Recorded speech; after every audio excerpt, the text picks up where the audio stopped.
So here she comes. Okay, good. Awesome.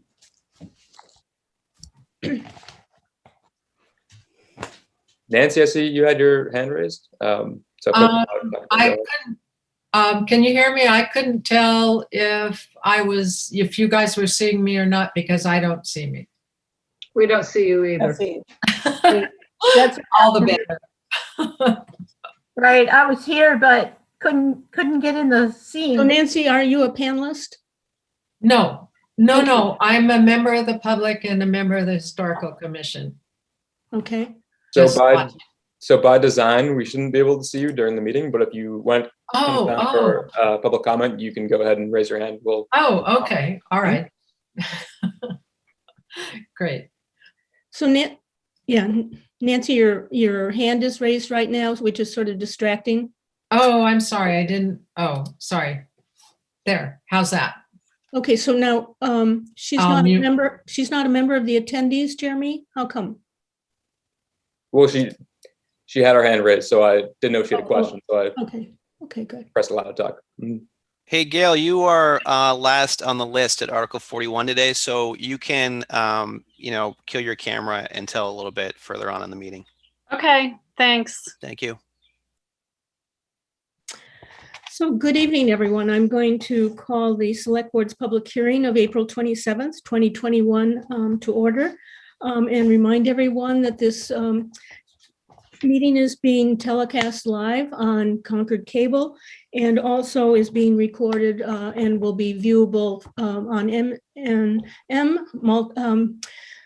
Minuteman Media and will be available on our website in preparation for our June 13th, 2021 town meeting. So I'm going to open by asking the clerk to call select board members present. Ms. Escobedo, Present.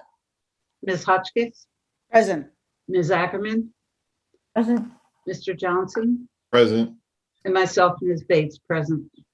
Thank you. And so welcome, everyone. And I am now going to ask the clerk, we need to open the public hearing.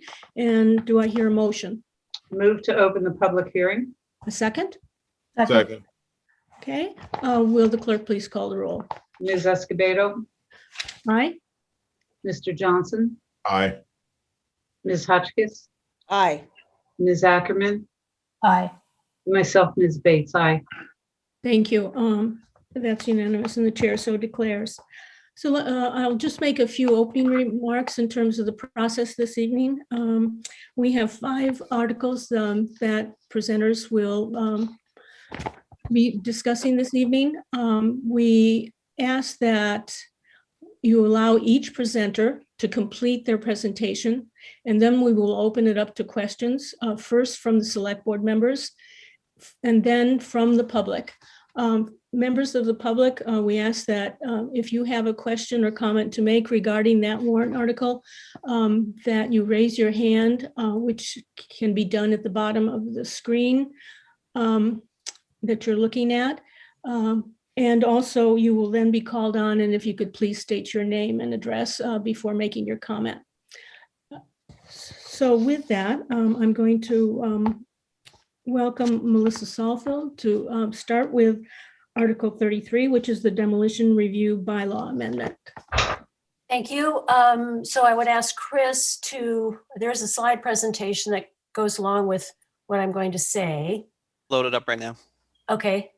While he's doing that, I can just start my introduction again. Thank you. As you said, I'm Melissa Salfield, Chair of the Concord Historical Commission, presenting on Article 33, which is Demolition Review Bylaw Amendments.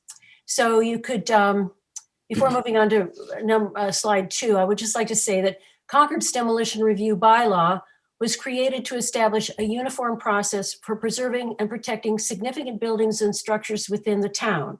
These structures constitute or reflect distinctive features of the architectural, cultural, political, or social history of Concord. The bylaw is intended to encourage owners to seek alternatives that preserve, rehabilitate, relocate, or restore the structures rather than demolish them. And it provides a reasonable time period for public discussion before an historic structure is lost.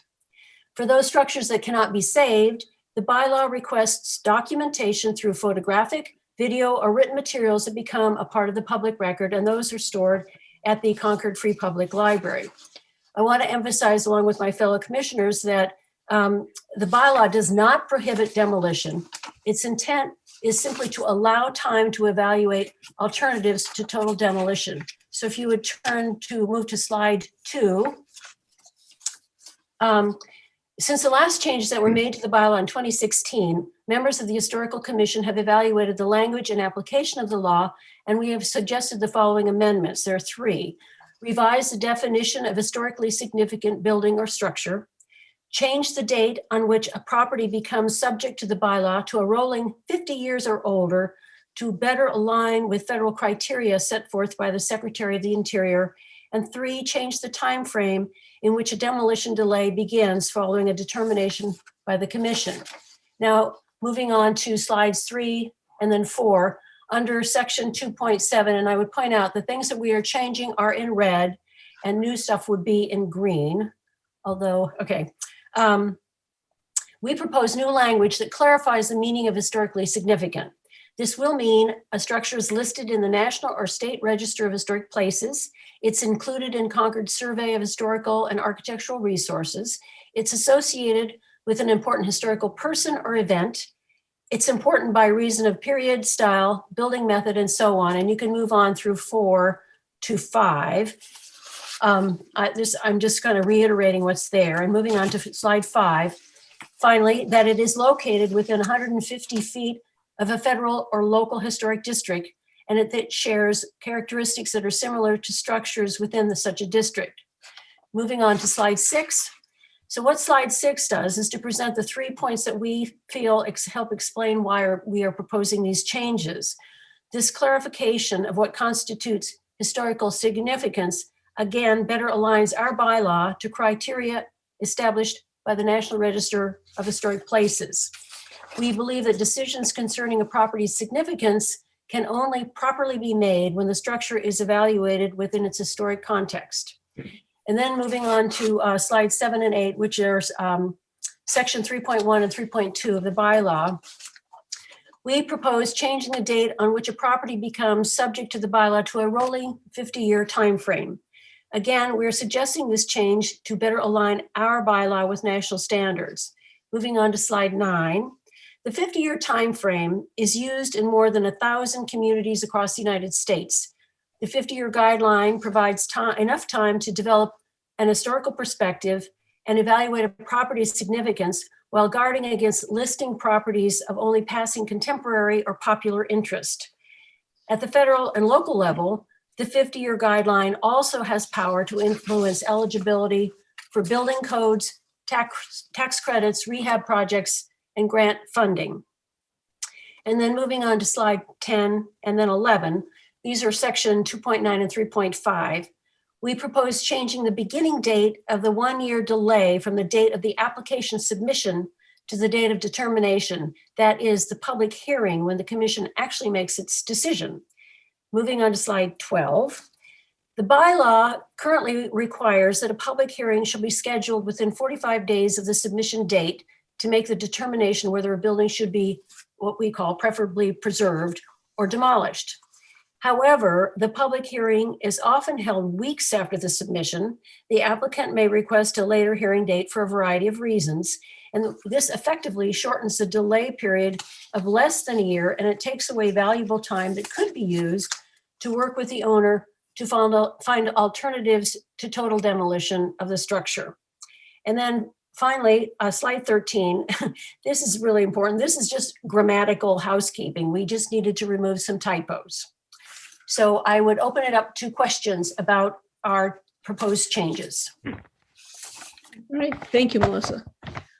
Are there any questions for Melissa on this warrant article? Colin, Matt, if you want to go ahead. Yeah, I guess I'm just interested in the criteria for 50 years of age being, historically significant. I think in many parts of the US that would be true, but in Concord, that's like a practically new house relative to a lot of our housing stock. I guess it just seems like we're going to have a lot more reviews of houses that, I don't know that they would necessarily, be worthy of the scrutiny, I guess.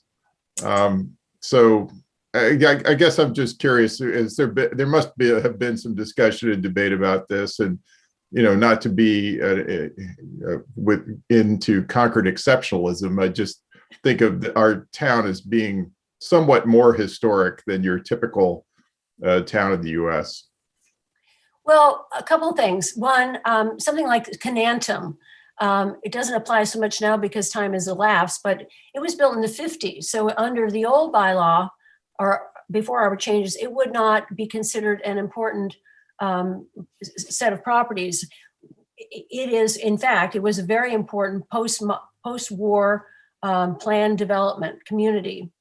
So we are concerned about sort of post-war modernism, which is a relevant area of architectural preservation.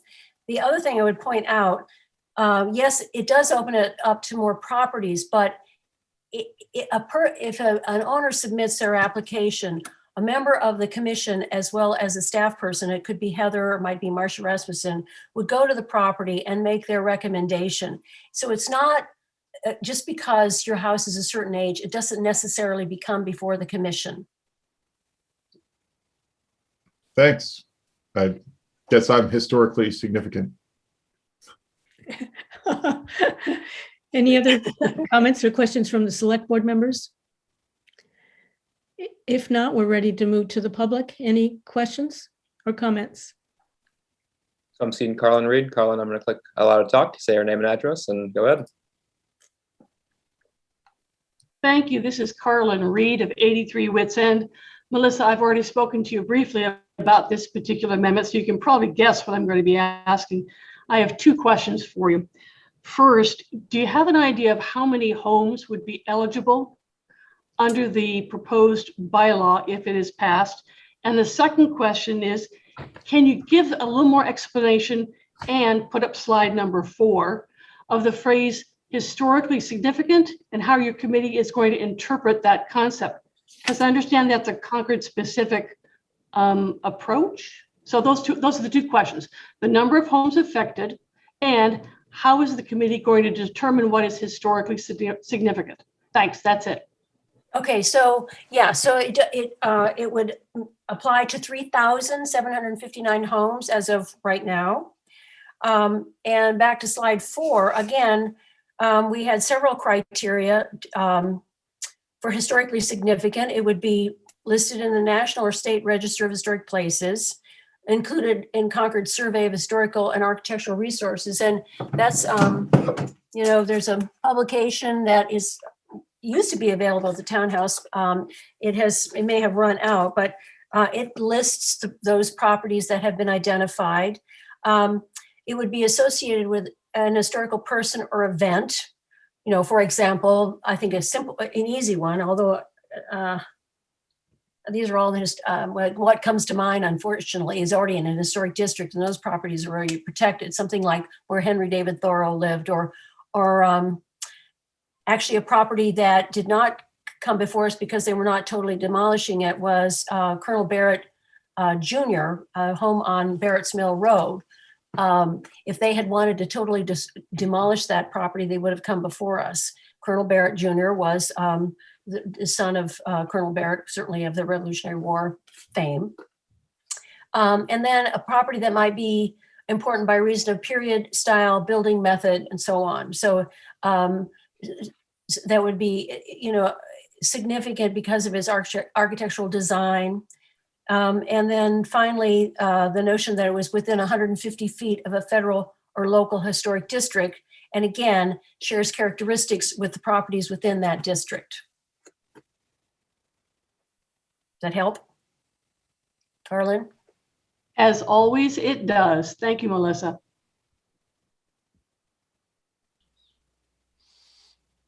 Jeremy, we've got 2 Q&As.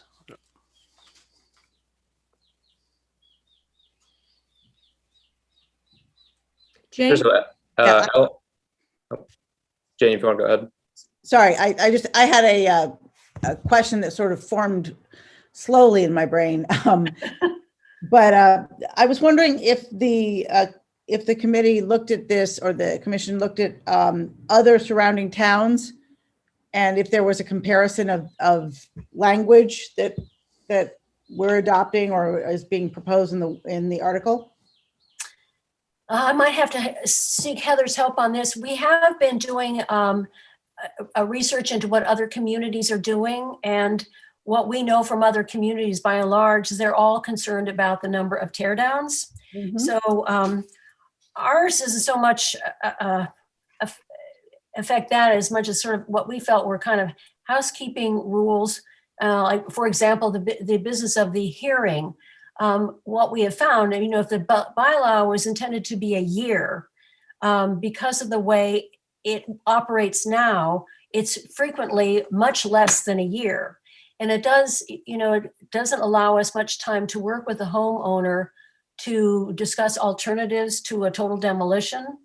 They could demolish a certain portion of a structure. That's accepted. We're not opposed to demolition. It's just total demolition. So, and we are continuing to do ongoing research with other communities. We participate in the Mass Historic Listserv, which all of us kind of send in our, how are things going? What are the frustration? What are you learning? So, we are interested in preserving the character of the historic buildings in Concord. We are not trying to impede progress. I wasn't suggesting that. I was just curious. Yeah, but it's good question. So a lot of the changes that we are trying to make have been done recently in towns such as Newton, Wellesley, Brookline, Medford. So it's language that's been used in towns that have recently adopted a demo review bylaw or have recently amended theirs as well. Thanks. I had wondered that.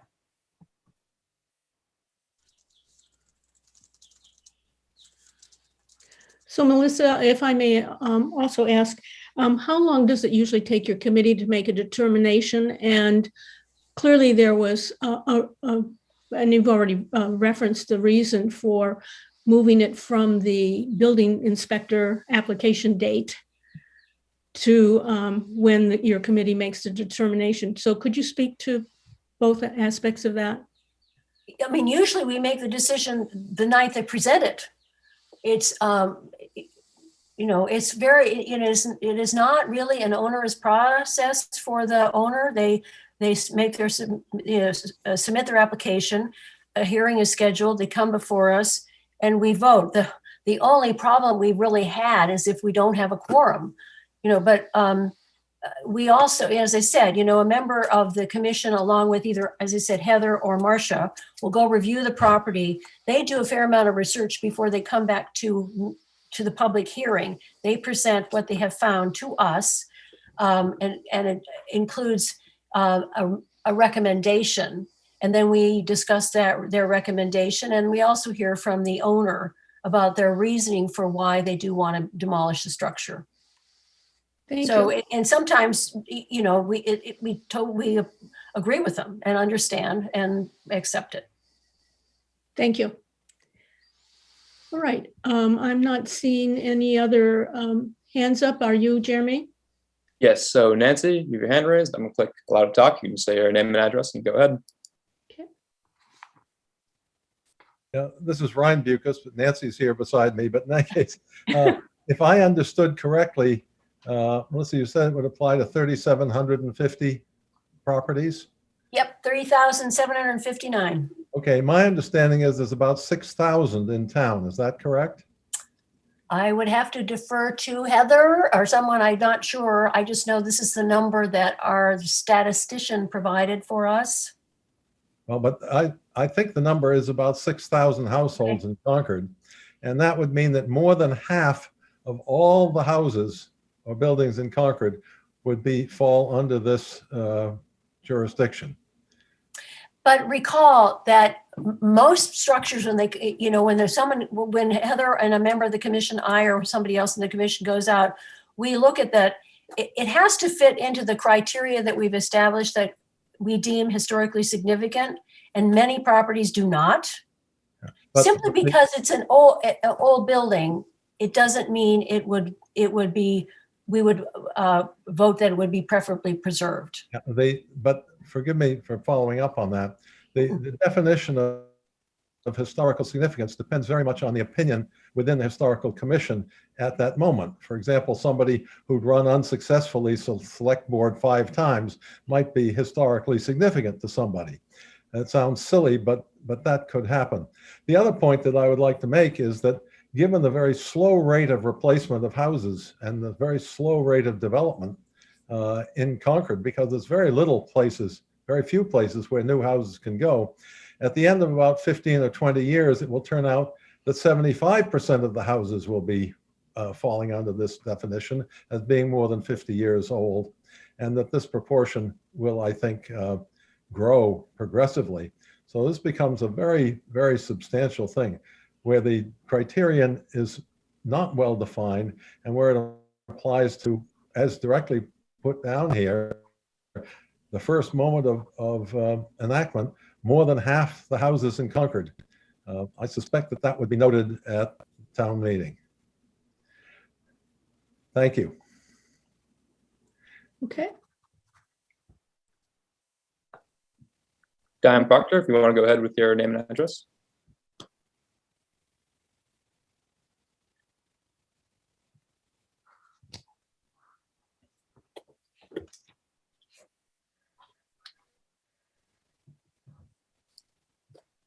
Diane, You're on mute, Diane. I'm sorry. I apologize. I didn't know I could unmute myself. I thought that was Jeremy's role. I'm inclined to agree with Reiner. If we send, it's the vagueness of the description of historically significant. So if you and people from the town went out to look at it, it becomes a very subjective evaluation, it seems to me. It's not that I don't respect your ability, Melissa, to look at something and determine its historical significance. It's just that it could so easily create tensions between the people that own the home and somebody who wishes to do something to it. And I think I would feel more comfortable if the definition of historically significant were a little less vague.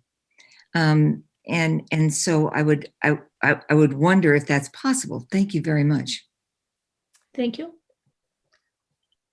I guess I'm not clear, and maybe Heather, you can help me in vagueness. I mean, it's pretty specific to be in the National Register or State Register, or to be listed in Concord Survey of Historical and Architectural Resources, and an important historical person. I agree. I understand that it could be arbitrary, but so isn't some of that. I mean, you have professional architectural historians and preservation professionals who are making these decisions, but they are the same people that are making a decision whether it's an historical person or period style method. Those are all criteria that are a part of the state registration. So for example, as Ryan suggested, a selectman who'd run it many times, that's not an historical person. I don't think anyone would suggest that's an historical person.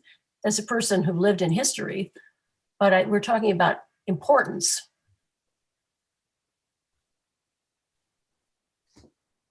Okay. Any other questions? Stephen Bader, if you want to go ahead with your name, address, question. Stephen Bader, 7 River Street. Hi, thanks for your work on this. My question is to the issue of how many additional houses would be included. Does that 3,000 number include everything in the whole town that is subject to this bylaw as amended? Or is that the new houses being added on by virtue of changing the date from 1941 to 50 years? And if the answer is the first part, I think it would be helpful for town meeting voters to understand that, possibly within the 3,700, there's already 850 are in the historic district anyway. Another 250 are some under within 150 feet of the national park or whatever, so that you carve down to the number that are being added just by virtue of changing the year definition. I think that might help. So because Heather and I had a conversation about this earlier today. I would defer to Heather or to say, I want to double check with the statistician who provided the data on this, because I was under the impression this is all structures, so that it would include historic district structures as well. And I think we have 5 historic districts, and a lot of the properties would be included, and those properties are already protected by the HDC. So I don't know if Heather, you want to add to that? Correct. Yeah, that's correct. So under the current bylaw, there's 1,699 buildings that date from before 1941.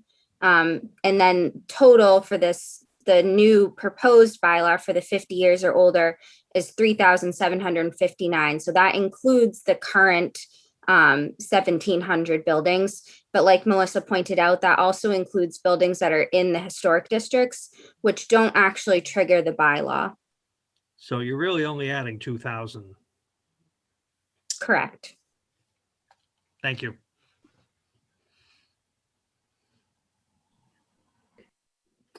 And if I could just ask one last question, am I wrong in understanding that it's a potential add? It's not the trigger of 50 years is not an automatic. Right. It has to meet other criteria. Just because it's an old house doesn't mean we would. And again, even if you had an old house, you could still knock off a portion of it, and that's fine. That's up to you. Right. So in other words, the 2,000 odd homes, and I don't mean odd in negative terms. I just mean the additional potential. That's what I'm trying to say. It's potential. It's not guaranteed by any means. Right. Not guaranteed. Okay.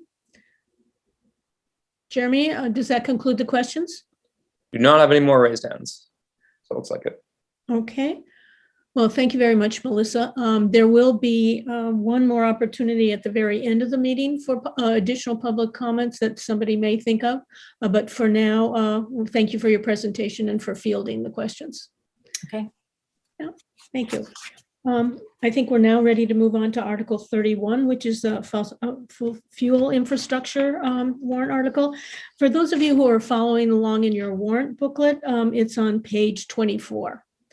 And here today to present is Kate Hanley, Jake Swenson, and Alice Kaufman to assist with questions as needed. So Kate, welcome. Thank you. Chris, can you put up my slides, please? Yeah, I'll pull it up now. Thanks.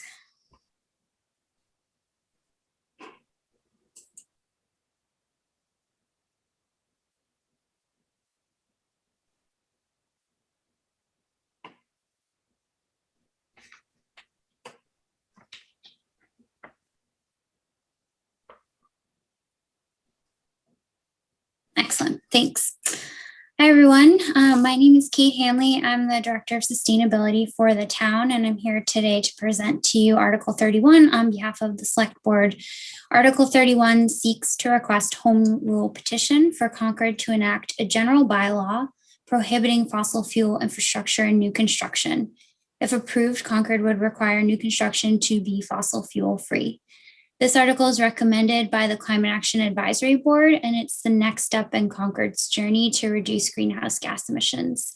I'm joined today by Jake Swenson, the chair of the Climate Action Advisory Board, who will help present this article, as well as Alice Kaufman, who has been deeply involved in developing this article, who can help answer any questions. Next slide, please.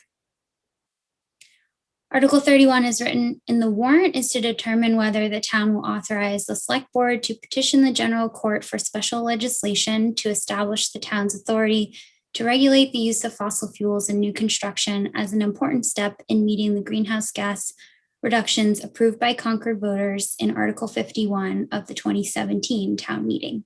Next slide, please. In other words, Article 31 is a 2-for-1 article. It seeks approval for a new town bylaw that would require all new construction to be fossil fuel free, and through home rule petition, the authority to implement it. Next slide. Article 31, as I mentioned, is the next step in Concord's work to reduce greenhouse gas emissions and achieve the goals overwhelmingly approved at town meeting in 2017. These goals are an 80% reduction in greenhouse gas emissions by 2050, and that's alignment with the Paris Climate Accord and the Massachusetts Global Warming Solutions Act. I'm here today presenting to you as Director of Sustainability as a direct result of Article 51 and proof of Concord's commitment to addressing climate change. I've been in this role since 2017 and working with town staff and businesses and residents and community groups to advance sustainability solutions in Concord. Next slide. Last summer, we released Concord's first comprehensive climate action and sustainability plan called Sustainable Concord. And this plan builds on the decades of hard work by hundreds of community members to drive sustainability solutions in town. And this plan looks forward to the next 5 years and commits to 22 priority actions that Concord needs to take to move the needle towards reducing greenhouse gas emissions and improving our resilience to a changing climate. One of those priority actions is to explore and implement local solutions to ensure that new construction meets high sustainability standards. And this article does just that. Next slide. We are making progress towards our greenhouse gas reduction goals, but we need to take bold action and go much faster. Our emissions are trending down in the right direction, decreasing 22% community-wide between 2008 and 2019, shy of our 25% by 2020 goal. But we will not meet our goals without further action. A significant driver in that reduction you see has been CMLP, Concord Municipal Light Plant's transition to a cleaner electricity supply. So even when we get to 100% carbon-free electricity that CMLP is striving for, our community-wide emissions will only drop 32% if we continue with business as usual, continuing to consume the same types of fuels at the same rate that we do today. I'll say that again, business as usual gets us only to 32%. That's far short of our 80% goal. Next slide. And we especially need to take action on our buildings because buildings are the largest source of greenhouse gas emissions in Concord, contributing over 60% of community-wide emissions in 2019. Next slide. Fortunately, the solution is quite simple. To reduce emissions from buildings, we need to electrify everything and clean up the grid. So when we talk about cleaning up the grid, the good news is we're already doing this. CMLP, as I said, has been providing an increasing percentage of carbon-free electricity over the last several years, and now well over half of our electricity supply is carbon-free. And electrify everything, this, while this article is specifically about new construction, our electrify everything strategy includes our vehicles as well as our existing buildings, because both are top sources of emissions because of the fuels that we use to heat and cool our homes and drive our cars. We of course need to be more efficient as well, but electric options replacing fossil fuel options is really the only way to dramatically reduce emissions. Next slide. And just to emphasize, the reason that electrify everything works in reducing emissions is because electricity is the only fuel we can make renewable and carbon-free. And thankfully, we have our own municipal light plant, which means we have more say over where our electricity comes from. And CMLP, as I mentioned, is already working to decarbonize our electricity supply and is on track to meet its goal of 100% carbon-free by 2030. Next slide. So you may be wondering, how exactly do we electrify buildings? Isn't electric heat inefficient? Well, the good news is that the technology exists to efficiently heat and cool our homes with clean electricity through the use of heat pumps. Heat pumps are practical, cost-effective, and work well in cold climates like ours. There are actually many homes in Concord that already heat exclusively with electric heat pumps, either ground source or air source, and more are transitioning thanks to rebates, incentives, and coaching support through CMLP. Just to be clear, Article 31, again, only applies to new construction. And it's a logical place to focus because new construction heat pumps are even more practical, cost-effective, and efficient because builders are already installing HVAC equipment and have the opportunity to properly insulate the home for efficiency. A recent study by RMI, a national science-based NGO, showed that a new all-electric home in Boston had a lower upfront cost and nearly equivalent annual energy costs compared to a new home the same size with fossil fuels. We asked RMI to customize that analysis for Concord using our local electric rates, and the results were even better. It showed, again, that a new all-electric home had lower upfront costs and most likely lower annual utility costs compared to a fossil fuel home. Next slide. In addition to the hundreds of Concord homes that already heat with heat pumps, Concord's town buildings are leading the way. The new Concord Middle School is being designed to be all electric. The library expansion project is all electric. New affordable housing project on Warner's Pond is planned to be all electric. And we're doing this because all electric buildings provide resilience, health, and cost benefits to the occupants and the owners. Next slide. Again, to summarize, this article seeks to prohibit new fossil fuel infrastructure and new construction. If approved, Concord would require new construction to be fossil fuel free. In other words, all electric. Next slide. The purpose of this article is really to protect the health, safety, and welfare of town residents. We know that climate change is already impacting Concord and will continue to feel the effects in years to come. And it's the next step in Concord's strategy to meet its climate goals. Taking this action now will ensure that we don't continue to add infrastructure that doesn't benefit the community and will be more difficult to replace down the road. Simply put, building new homes with fossil fuels is counterproductive to our climate goals and sets us up for expensive retrofits. So now I'd like to hand the presentation over to Jake Swenson, the chair of the Climate Action Advisory Board, to take us through some details of the article. Thanks so much, Kate, and good evening, everyone. Before taking us through some frequently asked questions about Article 31, I'm going to provide a brief background as introduction. So the Climate Action Advisory Board was established in 2018 and helped guide the development of Concord's first Climate Action and Resilience Plan, which was released just last year. CAB has a broad charge to provide strategic direction for achieving Concord's climate goals, including reducing barriers and providing incentives to spur policies, programs, and initiatives that will advance climate action in Concord. In considering this article, CAB members recognize that it is critical that we take action to support a transformation of our built environment to carbon-free operations. Driving full electrification of new buildings is an important component of addressing the 60% of the town's emissions that come from buildings, as Kate mentioned. And it ensures that we avoid adding more fossil fuel infrastructure that will be here for decades to come. Plus, as Kate shared, the economics really do make sense to support the adoption of Article 31. This policy is good for the climate and supports more sustainable new development. And that's why the Climate Action Advisory Board fully supports this article and requests the Select Board to sponsor it. So I'll now take us through a variety of FAQs just to reinforce what Kate and I have covered here. So next slide, please. So what does new construction mean? So within the article, it means that any new construction that requires heating or cooling and that's associated with a valid building permit application on or after the effective date of the bylaw. So that would include construction on a vacant lot to replace a demolished building, or the construction of a new accessory building on an existing residential or commercial property. Next slide, please. So how does it work? As proposed, the Concord Building and Inspections Department is authorized to enforce this bylaw. So any applicant who is seeking to question the denial of a building permit can appeal to a board or committee that will need to be designated by the town manager to hear and resolve those appeals. Next slide, please. So what are the exemptions? Backup generators, commercial kitchens, portable propane appliances, and affordable housing are all exempted from the proposed Article 31. Next slide, please.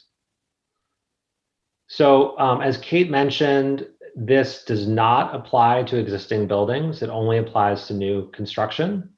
However, many Concord residents and businesses are transitioning existing buildings to heat pumps, as Kate already mentioned. And there are a number of rebates and incentives in place to help drive transition to electric heating and cooling through the light plant. And we're definitely focused on ensuring that those incentives and support continue, because obviously existing buildings are a significant portion of our carbon emissions as well. Next slide, please. So the proposed bylaw would become effective December 1st of next year, or 6 months following the date that we're authorized to regulate fossil fuel infrastructure. And whichever of those dates is later would be the effective date. Next slide, please. So you might be wondering, didn't we just pass a climate bill? Didn't Governor Baker just sign one? And that's true, he did.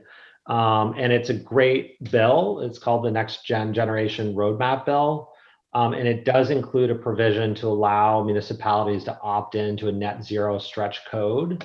The challenge is that it's unclear on the time frame of when that new code will be available, and whether that code will actually address this question of electrification and fossil fuel infrastructure. So, we hope we've shared here that it's clear that electrification of homes is practical, it's cost effective, and really we need it to meet the goals that the town has set. Next slide, please. So you may recall that this did come up previously. So actually last year at the 2020 town meeting, the select board was prepared to pass a fossil-free new construction bylaw. It was modeled after Brookline's bylaw. But in the summer of 2020, the Attorney General decided that that bylaw, the way it was structured, was preempted by state law. So basically, we decided not to move that article. The select board decided not to move that article as a result. So beginning in the fall of 2020, Concord and a number of other communities have been participating in a building electrification accelerator program that the Rocky Mountain Institute has run to really understand what options are available, considering what happened with the Brookline bylaw, and how can we, what is the sort of the next approach that we could take. And this is really the best approach that was determined through that engagement with RMI and through our engagement with other communities. Next slide, please. So Concord is not the first community to do this. So Brookline, Arlington, and Lexington have already approved home rule petition with a fossil fuel bylaw at their 2021 town meetings. So, and there are also several other communities that are in process of pursuing this as well. Next slide. So again, just to reemphasize, Article 31 seeks to request home rule petition for Concord to enact a general bylaw prohibiting fossil fuel infrastructure in new construction. If approved, Concord would require new construction to be fossil fuel free. Recommended by the Climate Action Advisory Board, this article is the next step in Concord's journey to reduce greenhouse gas emissions. Next slide, please. Thank you very much for your time. I will now open it up for questions. Okay. We'll first take questions from any select board member. So I have a question, which is about the exemption for affordable housing. If, as the presentation stated, the upfront and running costs of all electric housing are less than fossil fuel costs, why wouldn't we want all affordable housing to be affordable housing to be all electric? Alice, do you want to answer that? Sure. That's a really good question, one that we asked ourselves too. But when we wrote this bylaw and shopped it through the community to hear feedback, we heard quite a lot from both the Affordable Housing Committee, all of the committees, the Affordable Housing Trust, the Housing Authority, and the foundation, as well as the select board, that said, we don't want to have conflicting goals. We don't want anything to stand in the way of us developing additional affordable housing. And we're just not comfortable with understanding the numbers to say that this is it's better and more cost effective to go with all electric. So as you heard in this presentation, the new house that's being developed by the Concord Housing Authority on Warner Pond is already proposed to be fossil fuel free. So they understand and would like to be able to embrace fossil fuel free construction, but they requested some wiggle room. And we got the same kind of feedback from the select board that without absolute data that demonstrates that that we can build enough new housing for affordable housing needs that is more cost effective to the builder, they felt uncomfortable at the time. It was a slightly different board at the time making the decision. And so we thought the industry is moving towards fossil fuel free construction, and that we felt confident that with a house that's being proposed by the Housing Authority already being fossil fuel free, that there was a predisposition to building it when possible. So allowing the wiggle room seemed prudent. It's just that, I mean, with affordable housing, we almost always are putting public funds towards this effort. So if, Concord's taxpayers really, have this as their goal to reduce fossil fuels, you'd think that we would pretty much insist upon any housing that we're funding to be fossil fuel free. That would be our hope. If I may just follow up on that, I think part of the concern, I agree with you, Matt, in terms of the expectation from our local citizens. I think there is some real concern about the funding that would be provided from state and federal sources in terms of the standard that they would allow for the heating and cooling infrastructure. And now with the recent passing of the state climate bill, hopefully there'll be some positive results from that, but it's not guaranteed yet until those regulations come down. Is it the case then that if we had the net zero stretch code, that it would also have such an exemption? I guess we don't know what that's going to look like, but right. Yeah, we don't know what that's going to look like. Okay. Are you suggesting a change in the language of the proposed bylaw to delete that requirement? I guess that would be my preference, but I don't want to tangle up all of our affordable housing applications in the future by doing so. If you've studied it, I'm not going to stand in the way, but I do hope that whether or not it's, mandated through the bylaw, that we would seek all means possible to make sure that affordable housing is all electric going forward. Agreed. Jane? Thank you, Kate and Jake and Alice. It's been great watching this whole thing evolve over time. One question I had was in terms of the increase in CMLP's potential load with this over time, and looking at the current approach to purchasing green electricity or carbon-free electricity. It's great to look at the demand side, or such as a heat pump, the efficiency standards and the things that can be done inside the home to provide different forms of heat and comfort, as well as within the appliances that are available now. But it seems to me that the critical piece is the onus being put on CMLP, and obviously Alice, you're on that board, to anticipate and meet, if this bylaw goes into effect, functionally, we're going to increase, depending on how it works out, solar panels on a roof may drop somebody's load, but if it's simply a much larger percentage of Concord homes being all electric, that's an increase in the generation that they'll need to be providing. That's a really good point. And I have to admit that the light plant, when we first talked to the light plant about it,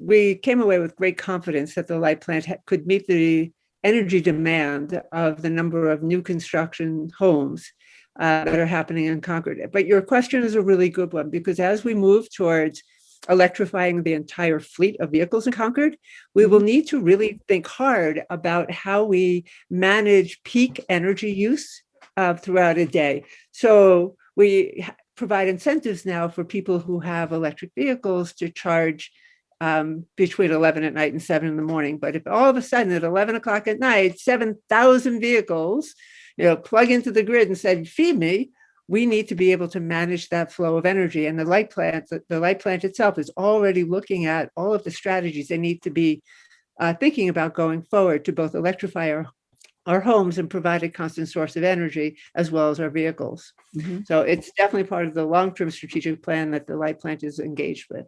Right. Well, I'm hoping that by the time we're there, that there'll be a new carbon-free, high-efficient peak matching form of energy available for the grid. But it's also good to know that it's being thought about. Any other questions from select board members or comments? Okay, if not, I think we're ready for comments or questions from the public. Okay, or if you want to go ahead with your name, address, and question, please.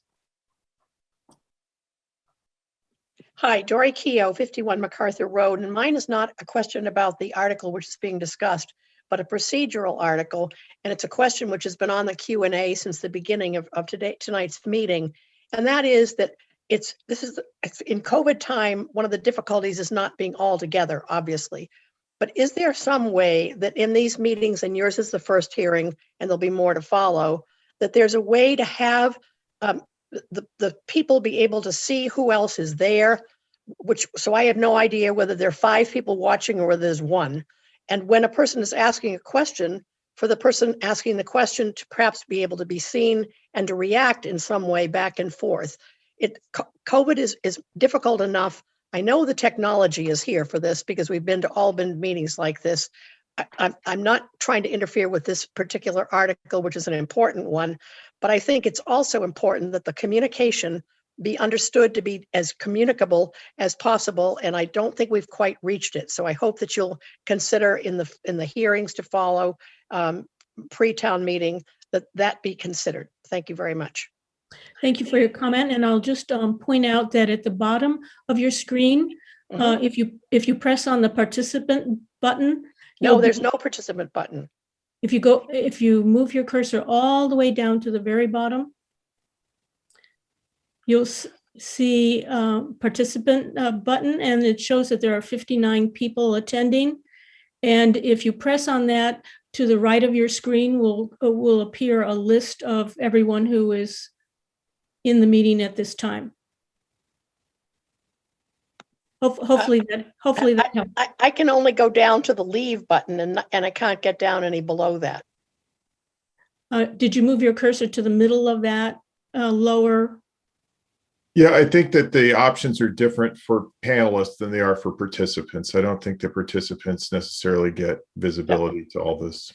No, I'm really not able to. I've mushed it around. All right. Anyway, but something to consider. Would you consider it? Thank you for your comments. That's helpful. Okay. Any other questions from the public on this warrant article? So Pamela Dritt, if you want to go ahead with your name, address, and question. Pamela Dritt, 13 Concord Green, Unit 4. I wondered why I want to second Matt Johnson's comment and the other people's comments that we should not, please do remove the exempting of affordable housing from this. We don't want to create a second-class building of housing for people in need of affordable housing. They should have good houses too, even if it were more expensive, which it isn't when done well.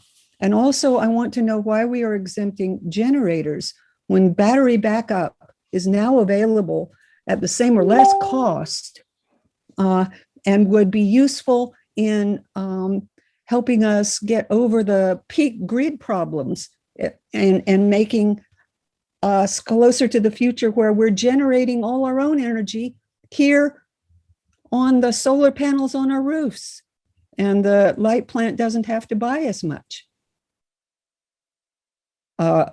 Additionally, like our electric school buses can work as battery backup, which would make our town stronger and more resilient in storms and other things like that. Every time we spend money on fossil fuel infrastructure, that's years of fossil fuel use we're building into the system. Nobody wants to tear out a new gas furnace for any reason. You're going to use it. So we mustn't build them. We've got to put our investment money in electric infrastructure and not fossil fuel infrastructure. So why are we exempting generators is my question.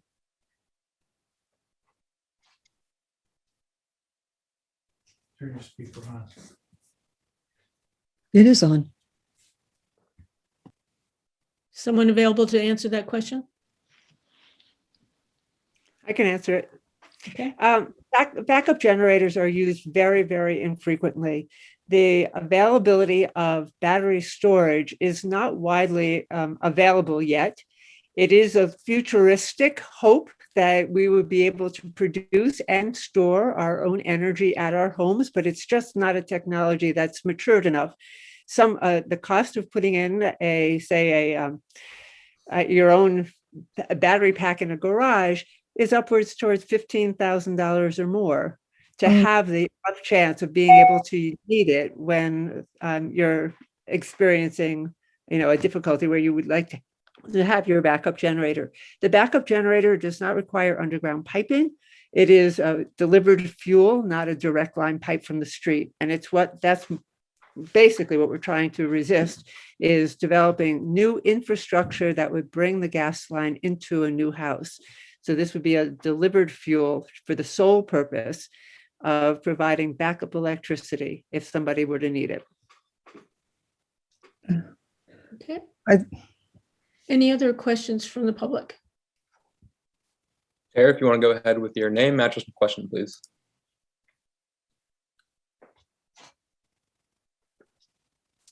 Press on mute right there. Oh, is that you they're talking about? Hello, this is Terry Rothenbell talking. Ask if they can hear you. Can you hear me? Yes, go ahead, Terry. I, for one, appreciate the wiggle room. Terry, can you also give your address, name and address again, please? 330 Neonicotinoid Road, Thank you. Concord. It's good to see another group in town, knowing and appreciating that there are other values in town, and reacting positively to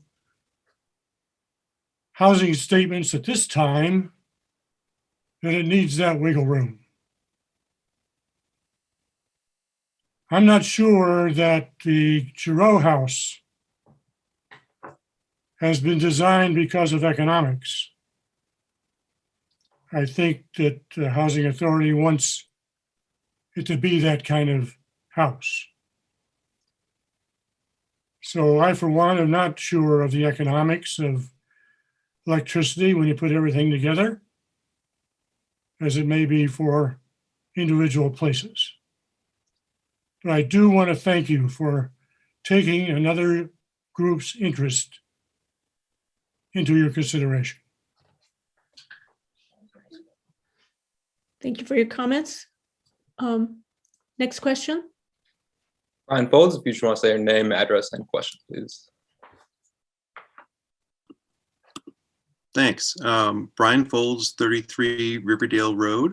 I'm in support of this article from a big picture standpoint, because in order for Concord to really do decarbonization of how we live, we do have to find a way to heat our homes and to move us around, mostly, to use electricity to its fullest extent.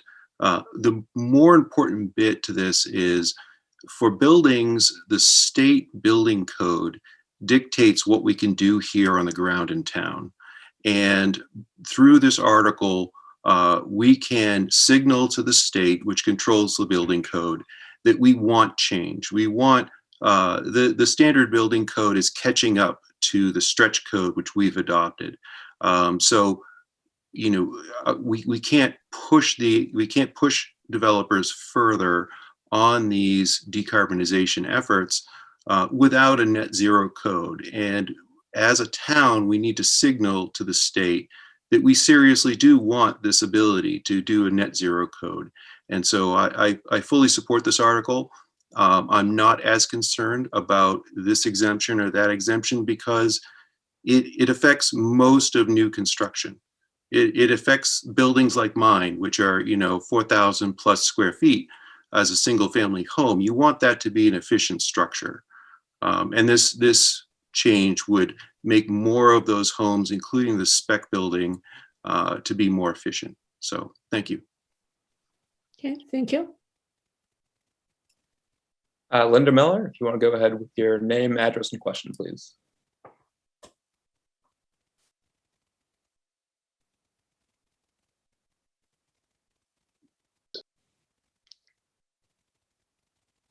Linda, you're on mute. Okay, there you go.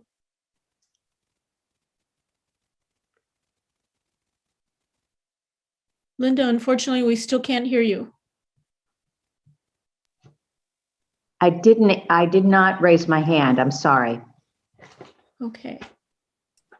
All right. Wendy, if you just want to say your name, address, and your question, please.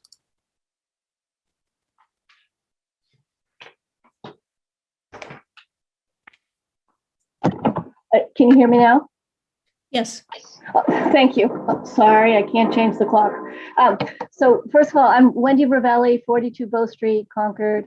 I'm a member of the Light Board, but speaking on my behalf, I want to just reiterate the same concern that Matt raised around the affordable housing exemption. Not that I'm completely opposed to it, but by making any exemption when you've already stated that this infrastructure would be more cost effective, I think you're just raising concerns from the general public. So I think you might need to address that in a public hearing. And it might be helpful to have representatives from affordable housing at the town meeting to speak to their concerns and convince people why you might want to keep that. The question I had, however, was, are there the other towns that approve this, do they also have similar exemptions for affordable housing? That's all. Thank you.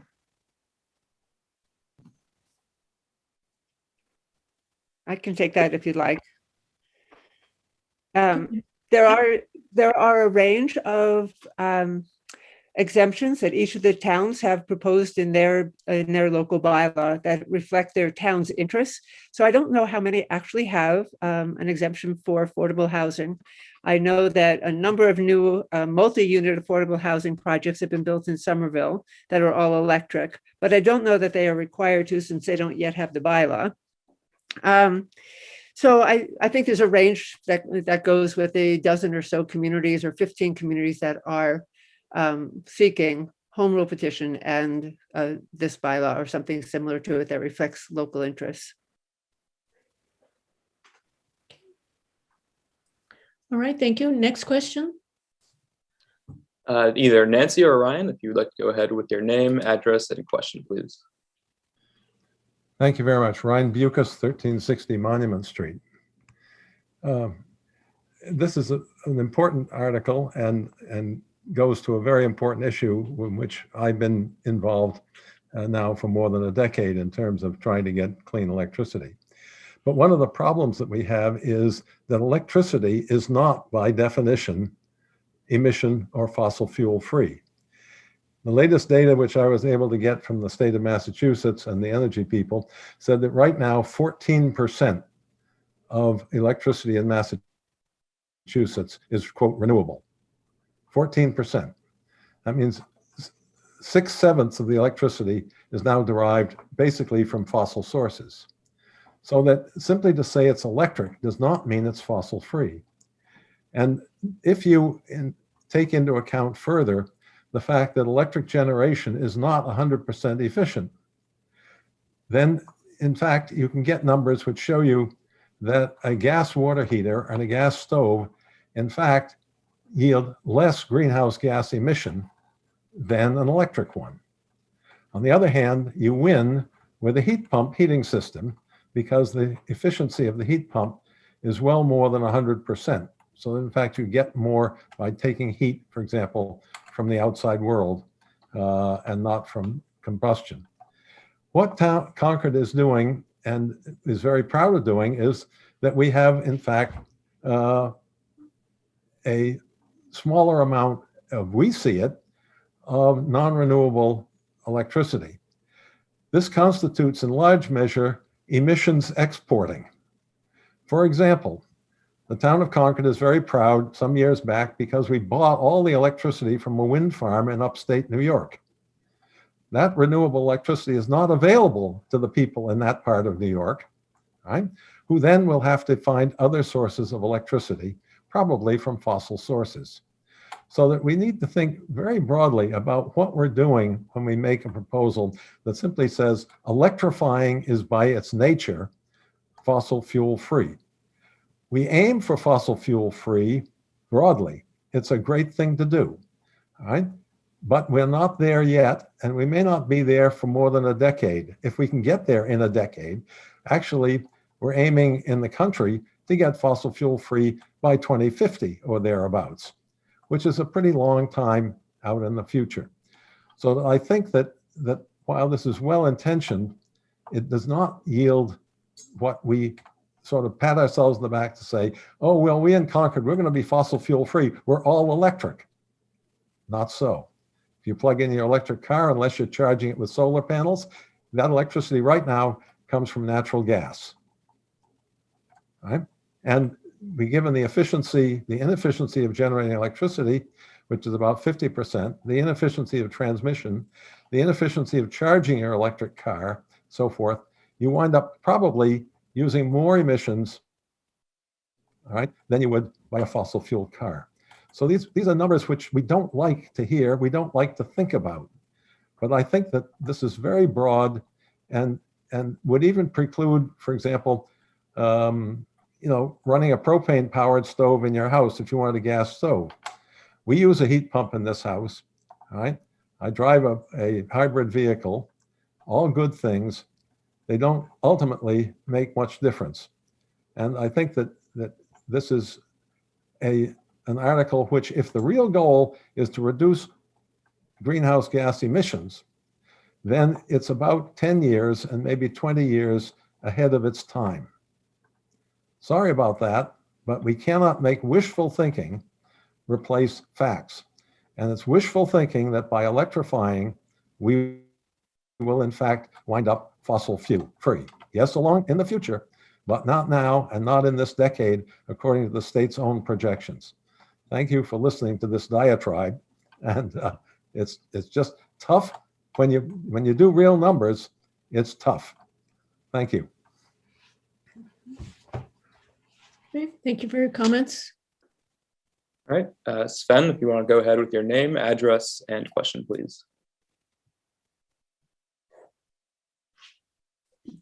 Yes, Sven Weber, 50 Belknap in Concord. I recently moved here from California, so I'm not very familiar with the Massachusetts way, how these things are done. But also give a little bit background on me. I'm originally from Germany. I was engaged in the initiatives of energy change in the late 80s in Germany. Have a master in physics, specialized in the physics of the environment. This is very close to my heart. We have solar panels on our roof. We have electric car. I tend to agree with some of the points that were made specifically by the speaker before me. Besides carbon emissions, we have to look also to energy efficiency and supply situations here. The wording of this proposal here, this warrant, is very broad. It doesn't talk about heat pump. I agree, heat pumps are one efficient way to deal with this, but in general, electricity is the most inefficient way to heat a house or heat a pot of water on your stove. We have to be aware that people might use other ways to heat the house. These are typically called resistant systems, where they are a factor 2 to 3 times less efficient or eat more energy than if you would use a high efficient gas boiler system, what you have today available at 95 to 98% efficiency. This is not precluding right now people from just using resistant-based electricity systems, which are extremely inefficient and would be extremely counterproductive to this whole effort. Also, I think it would be helpful for the town meeting voters to understand the demand of additional electricity to the local grid. And I don't mean in buying the power, but to distribute it on the local level. And the last thing we want to have here is in the northeastern in the winter, a situation like we saw it last winter in Texas, where suddenly the energy demand goes significantly up and peaks, and suddenly the electricity breaks down, and people might have for a few days or even potentially longer no electricity available to heat their house and no alternative available. There's no backup once for at least for these houses, other than if they have a backup generator, which will not many have. Also, I would make some question marks behind the cost. I think some of the people already speculated why is the reason that affordable housing is not included or has an exception. And from the numbers, I would agree it's very hard to calculate that this is more cost efficient than a high efficient natural gas boiler. And then the question is, we haven't talked here about why is there exception of buildings with 10,000 square feet. Again, it seems to point to that the cost is much more and that it is not very transparent in the end for the voter what the final cost of installing and operating these systems are. But I think the energy efficiency would be something that we should all focus very much on. Also, the wording on this would prevent for people using something that might sound futuristic, but which is currently tested in Europe and Japan, are fuel cell technologies for house heating. Fuel cell is based on hydrogen, and hydrogen comes in gas form. This warrant is just broadly prohibiting gas without saying what kind of gas. So I would encourage to think about future technologies and not only about technologies that are currently available. And the last one, I definitely look at a different view on what the speaker in front of me said. You're driving additional electric demand, which you have to buy somewhere. And that will, as the speaker ahead of me said, will not make clean energy available to other communities. And we are driving with that the inequalities between communities who can afford buying more clean technology versus communities which are still trying to catch up and build out their clean energy sources by themselves. And I have the feeling that we could end up in a situation where people could see Concord as the rich white community that buys up clean power, and other communities that have a more diverse constituency cannot afford to buy clean energy because we are buying up all the clean energy and they don't have it. And with that, I would speculate that this might be premature. I'm not thinking about perhaps 10 to 15 years out, but probably 5 years too early, depending on how you look at the energy production right now in Massachusetts. That's all from my end. Thank you for your comments. Do any of the presenters want to respond to the last two speakers? Kate, do you want to chime in on this? I know we're running low on time and there are other articles, but I would just say that on the electricity front, I mean, the goal of the light plan is to transition to 100% fossil carbon-free electricity, which would include renewables or other fossil-free, like nuclear power, for example, that doesn't have operating carbon emissions. So obviously that's an important component of, just electrifying isn't going to get you to carbon reductions. You have to also have a strategy from where you're getting your electricity. And we recognize there are a lot of complexities with sourcing electricity and where we can find renewable sources. There's a lot of initiatives and a lot of work that the Light Plan is undertaking on developing, figuring out what incentives can we provide to continue to support solar. There already are incentives in place to support solar installation right in town for residents to help support generation in the community.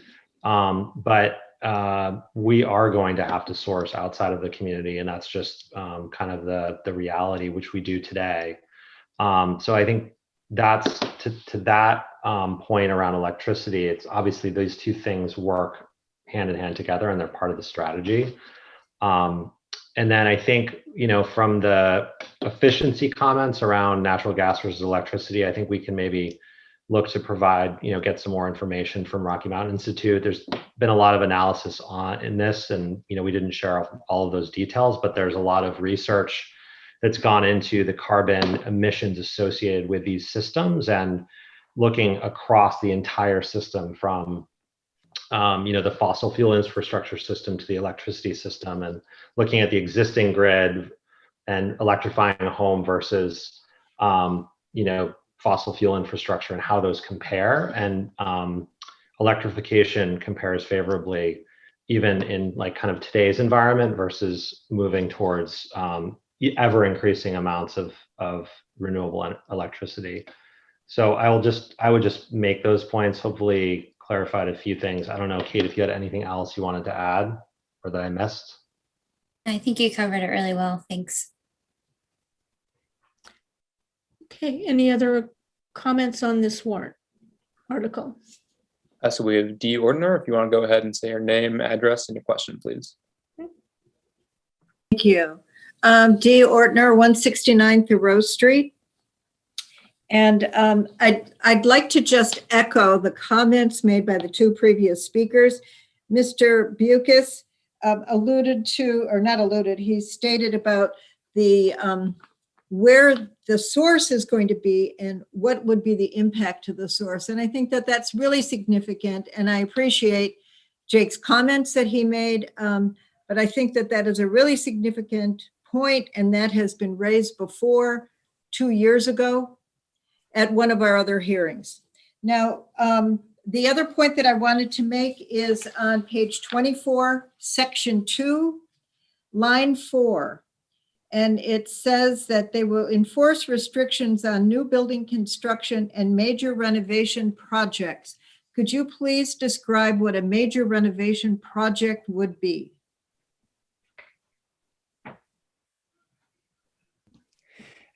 I'll try to answer that. I thought that the language had been taken out of the bylaw that referred to major renovations. But it would be a significant alteration of an existing building that would require the addition of a new heating system. If you create an addition to your home, and you have the capacity in your existing boiler to extend the heating system into the addition, the bylaw would not apply. If you are creating a secondary dwelling somewhere else on your property, for which you'd have to put in a new heating system, that new heating system would have to be all electric. So Alice, do you anticipate that they'll be taking out that phrase? So I think in our discussions with town council, they advised leaving that phrase in that section, but took it out of every other section to give, in case we wanted to include it at some other point in the future. And it was language that we took from town council that was also used in the recent passage in Arlington and in Lexington. So it is, the intent here is the bylaw would become effective. It will have an effect only when you need a building permit and for which you're going to install a new heating system to whatever the unit is that you're building on your property. Whether it's the secondary unit, I guess the accessory dwelling unit, that's what it's called. Right. If you're going to expand your kitchen or renovate your kitchen, it does not apply. If it's going to be tearing down some interior walls, it does not apply. This is for substantial construction where a new heating system would be required. Okay. And the current boiler doesn't fit. Thank you for that clarification. I don't think I was very articulate, but thank you for the comment. You understood it. I did. Okay, thanks. Thank you. Any other questions? So I see the moderator has hand raised. Carmen, if you just want to go ahead. Hi, Carmen Reese, 52 Devon Street, Town Moderator. I just wanted to chime in on Alice's response to Dee Ortner's question there. This is a little bit of a confusing warrant article because it's doing two different things. It is seeking home rule legislation from the legislature, and it's also passing a bylaw, and it's doing both of those things in one warrant article. And so the language that Dee pointed to would be in the enabling legislation from the legislature, so that we would, in the enabling legislation, if the legislature passes it, have the ability to make our bylaw in the future applicable to major renovations as well as new construction. But the bylaw that we will actually be adopting at town meeting would not do that. But it was, as Alice mentioned on the advice of town council, that we may as well give ourselves the room so that if in the future the town wished to have the bylaw apply not only to new construction, but also to renovations, we wouldn't have to go back to the legislature to get the authority to do that. Thank you all. That was much more articulate. Thank you, Carmen. Thank you. Any other comments or questions? So I see Galis, either Tanya or Mark. If you just want to go ahead with your name, address, and question, please. Hi, Tanya Galis, 62 Prescott Road. And I just want to add another possible exemption, since there are going to be exemptions for affordable housing and for buildings that are 10,000 square feet or larger. It would be also nice to consider an exemption for construction that preserves a lot of trees, because that does make buildings more energy efficient. It is more climate change friendly. I don't know how it would be written up or what the details would be, but it's natural preservation as a primary climate change abater is something that we don't always keep in mind, and it would be nice to allow that to also be an exemption. Actually, I would rather there were no exemptions and that the trees were preserved as well. Thank you. Thank you. Can I just clarify that the buildings over 10,000 feet are not exempted from the bylaw, that the hot water delivery to buildings of that size are exempt in certain situations. So large buildings, it still applies. Okay. Any other questions? Robert Andrews, if you just want to go ahead and say your name, address, and question, please. My name is Robert Andrews, or Bob Andrews, and I live at 32 Staffordshire Lane.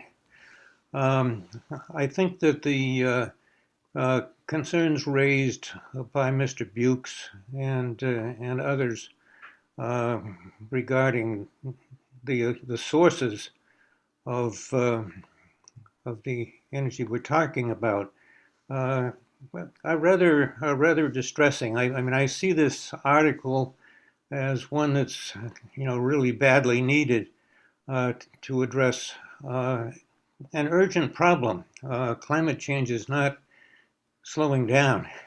It's there really is a climate emergency, and if we're futuristic and have to wait 10 years in order to do the kinds of things we're talking about now, that's pretty unfortunate, because it seems like we could all be fried by then. So I'd like to hear some response from the representative of the Climate Action Board, and maybe from Alice Kaufman and others, as to just what their level of optimism is that in fact the town can switch to total electricity for our with no carbon fossil fuels involved in a reasonably short period of time. Is it, in your view, going to be 10 years before that happens, or can we get it a little bit sooner than that, and have some time to work on the issues? Thanks. Kate, do you want to take that, or? Well, I guess I would just say, I think it's a big question. I'll give it a go, and maybe Jake and Alice can chime in. I think the real intent of this article is to focus on not digging ourselves deeper into a hole. And we know today that electricity is the only fuel that we can make carbon free. And so that's why we're taking this step with this article. It is just one of many steps we need to take to meet our greenhouse gas reduction goals and to address climate change in town. But it's a step we know we can take now. And so that's why this article is focusing on all electric new construction. We have analysis that shows a new all electric building has a lower upfront cost. It is energy efficient and does reduce greenhouse gas emissions compared to a fossil fuel building. So we know it will work, and it's a step that we can take. So that's why we're moving forward with this article. But it is one piece of the puzzle. Jake, do you want to add? Yeah, I mean, I'll just add that I think there's a lot of positive momentum that we have with the recent Biden administration announcements on Earth Day to a 50% commitment for the United States. Huge challenges and innovations that still need to happen, but it's really, that's setting the stage. Plus we have the state legislation that is very aggressive and sets us on the path as a state, which supports all of the elements that we're trying to implement. So we're one piece of a much larger system and puzzle, but I'm seeing a lot of action by the government entities. You're seeing a lot of action on the corporate front with companies making investments with innovation in new startups in the space, in the clean energy space. And so I think there'll be funding coming, there'll be additional incentives at the state level, and the light plan, as we've talked about, the light plan in the town is committed to this. So I think there's a lot of challenges, but we have to start taking action, and this is an important element of it. And it's not going to solve, as Kate said, this history that we have, but it'll help us pivot. And we think this is doing it in a way that is sensitive to the economics of the technology and where we're heading. I mean, it's targeting, again, it's very focused and very targeted on new buildings. We have a lot more to do on existing buildings, but there's a lot of good momentum, which encourages me. Okay, thank you. How are we doing with the questions, Jeremy? Like we have one more from the public, D. Ortner. It's last, but certainly not least. You want to go ahead and say your name, address, and question, please.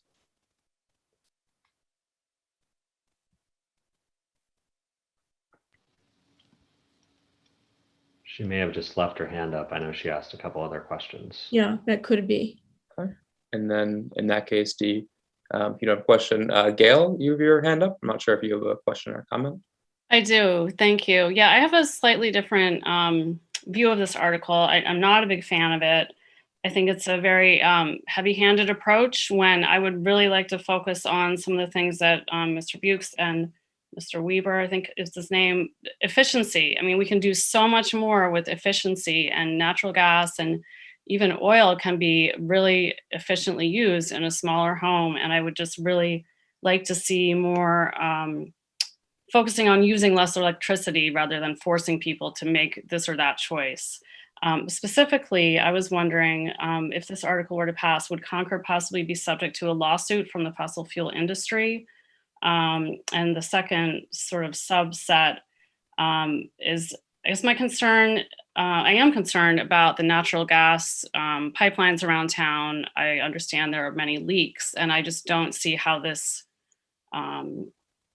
article would solve that problem, especially if there were fewer and fewer natural gas customers. Then why would the natural gas utilities even care if their pipelines are leaking? So just wondering the two things about the leaking natural gas, infrastructure, and then secondly, could Concord be subject to a lawsuit from the fossil fuel industry if this passes? Thank you.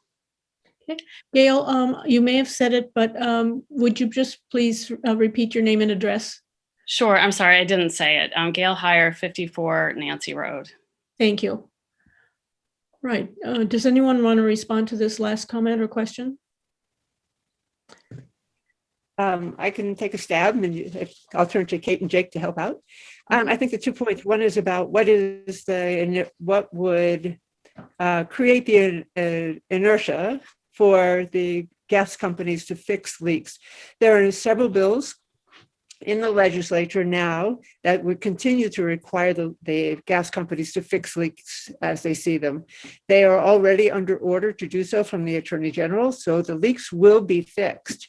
What this really gets at is, I think what Kate mentioned, and so did Jake, that anytime you add new fossil fuel infrastructure to new construction in Concord, you're committing yourself to at least 30 years of aging infrastructure that will need to be maintained. We don't want to add to the problem as we have an ability to build the future that we actually all think we need, one that is less reliant on fossil fuels. So the article has many facets to it. The first is we don't want to expand the time frame by which we have to maintain an investment in an aging kind of concept of I think even Mr. Bukes and Sven, I'm sorry, I've forgotten your last name, spoke eloquently to that there are changes coming in the fuel delivery supply systems, and that we don't want to be investing in something for 30 years that we know is already being transitioned out.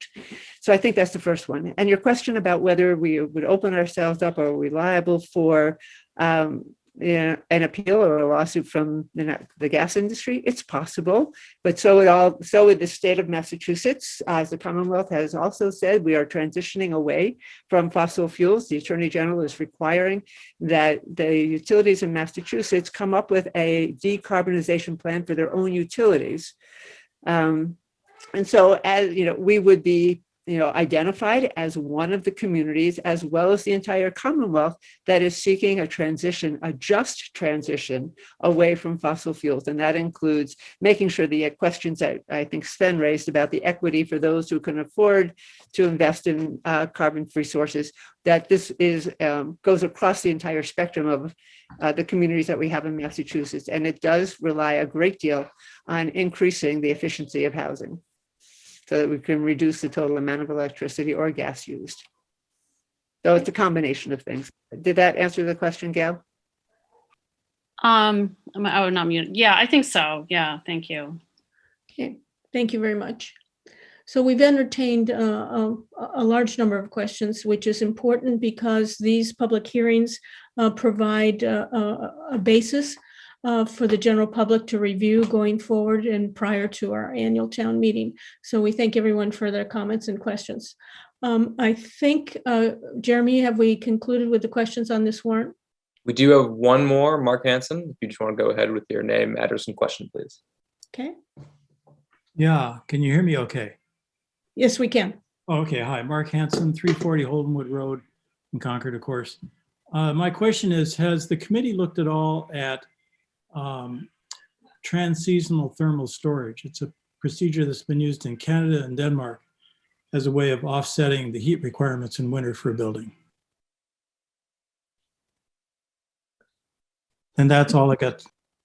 Okay, thank you for your comment. Anyone want to respond to that from the presenters? No, I'm not seeing a response to that. So thank you for your question. All right, Jeremy, I think that now is the last question. Is that correct? Yes, that concludes the questions. Okay. Well, thank you everyone for your participation and with your good questions on this warrant article. So before we move on to Article 7, which is the personnel, and also thank you to the presenters and your responses to the community. Very much. Before we move on to Article 7, Personnel Bylaw Amendment, there was a request for the person asking the question to turn on their video if they have that opportunity. So I would just remind people to please do that if they can. All right, the presenter for Article 7 is William or Bill Marchek. And thank you for being here on to speak to this warrant article this evening. Thank you, Linda. I'm Bill Marachek, 64 Rollingwood Lane. And on behalf of the Personnel Board, I have the privilege of being able to present Article 7. And we'll start with slide 1, please. I'll load it up now. I should add before I can start here is that I'm likely going to have to call upon the Human Resources Director of Concord, Amy Foley, if there are questions that I'm not going to be able to answer. I've been a member of the Personnel Board for a couple years and have been the chair for 2 months. So I'm sure Ms. Foley will have, she has a lot of background in this area. So Article 7, the question is to determine whether the town will vote to strike the text of the personnel bylaw in its entirety and replace it with the following, or take any other action relative thereto. Linda, would you like me to read the article or just have people refer to? Well, it's on page 9 in the warrant book, if they have that, and if not, they could look it up at a later time. Okay.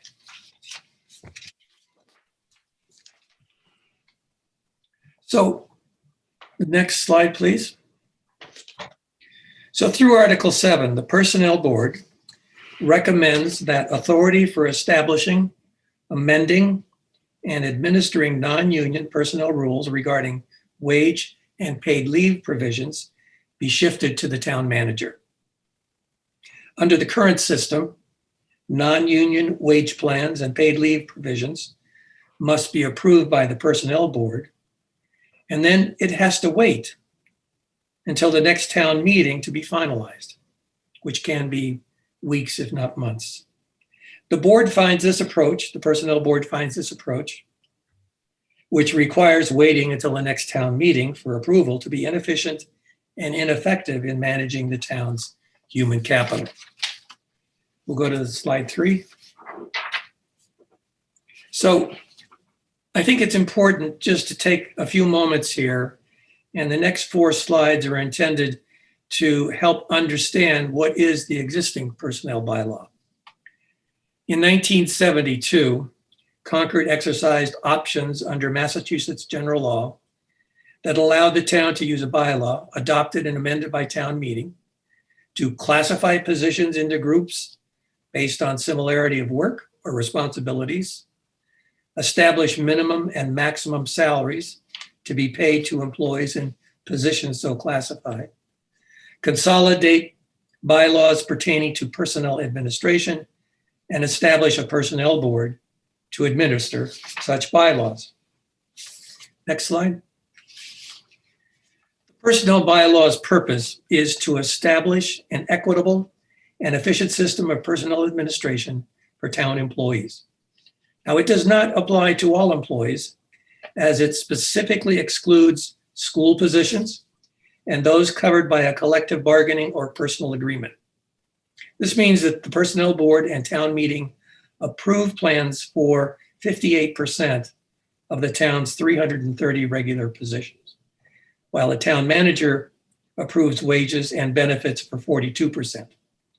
In addition, the bylaw applies to approximately 350 limited status and temporary employees, but provisions for such positions are limited. Next slide. The bylaw defines the personnel board's role and makeup. It states that the board shall consist of 5 members appointed by the select board for a 3-year term, and that their role is to administer the bylaw. Again, their role is to administer the bylaw.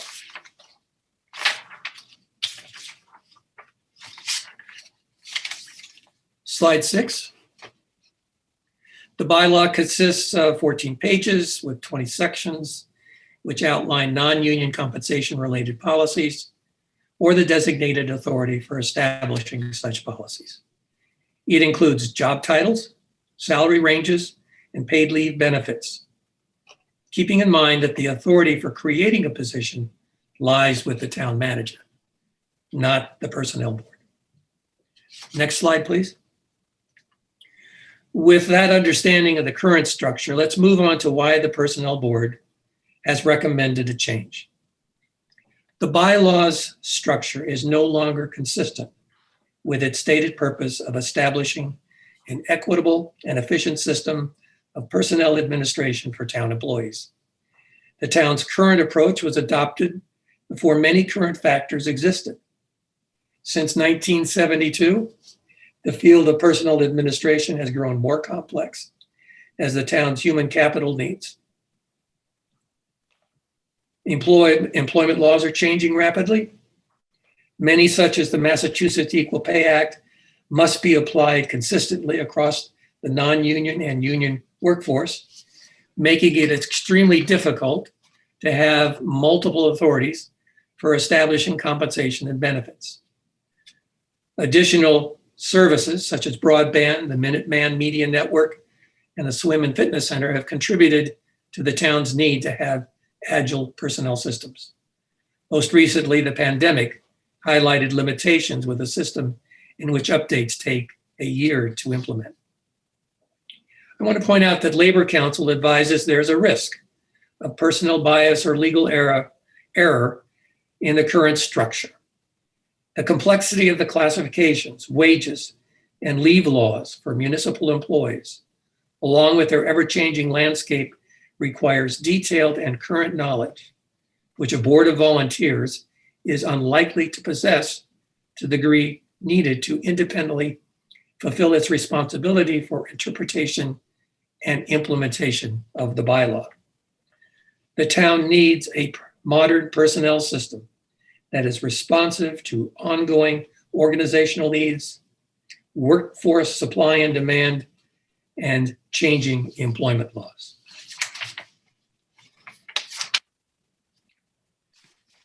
Next slide. So I'd like to have a couple slides here that help to articulate what's going to change and what isn't. So now let's focus on the impact of adopting the proposed personnel bylaw amendment. If adopted, Article 7 will centralize employee compensation decisions, reduce the personnel board from 5 to 3 members, and retain the personnel board in an advisory role.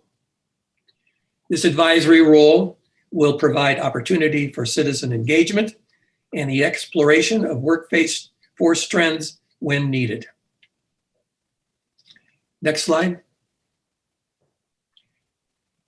Also, it's important to note some things that will not be impacted by Article 7. The appointing authorities for staff and personnel board members will continue as established by the town's charter. Grievance procedures for non-union staff will continue to be established by policy as they are now. The personnel board will continue to exist in an advisory role, and oversight of budget expenditures, salaries, benefits will continue to exist via the Finance Committee and town meeting process.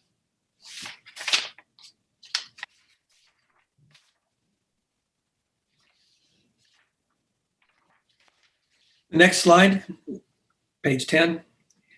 In the course of considering replacing the personnel bylaw, we've received a lot of comments and conversation. Some have wondered whether there should be a new role for the board, the personnel board, and how wage plans will remain visible to the public.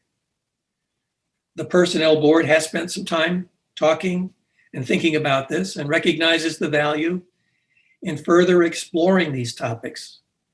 But the personnel board feels it's important to address the current inefficiency and ineffectiveness of the system. I'm talking about the rules for non-union wage plans and leave provisions. And this has been a concern for many years. The personnel board plans to initiate a dialogue with the select board and town manager to explore adoption of an updated personnel board charge and to review procedures for making plans transparent. So slide 11.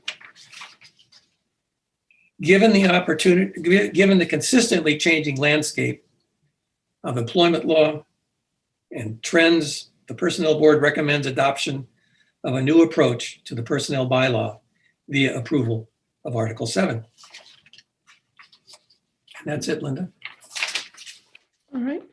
Thank you for your presentation. I'll first take any comments or questions from the select board. Terry.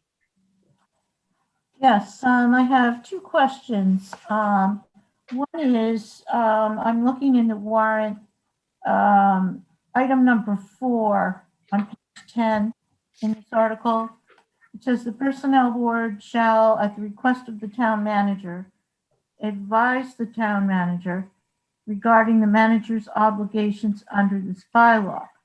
And I'm just wondering about the phrase "at the request of the town manager." So it just seems a little bit awkward to me that, well, let's say the personnel board had some advice that it thought the town manager should hear, not that he has to take it, but they have to wait for the request of the town manager to give this advice. I'm just wondering if we need that phrase. I'll just read it again. The personnel board shall, at the request of the town manager, that's the phrase I'm not sure we need, advise the town manager regarding the manager's obligations under this bylaw.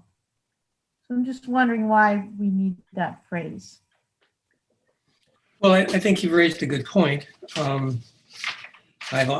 Since I've been involved with the personnel board, it's always been my sense that the board and the town manager and the human resources director have an ongoing communication link and chain, and that that's not going to stop. But I can understand your point about needing the request of the town manager. I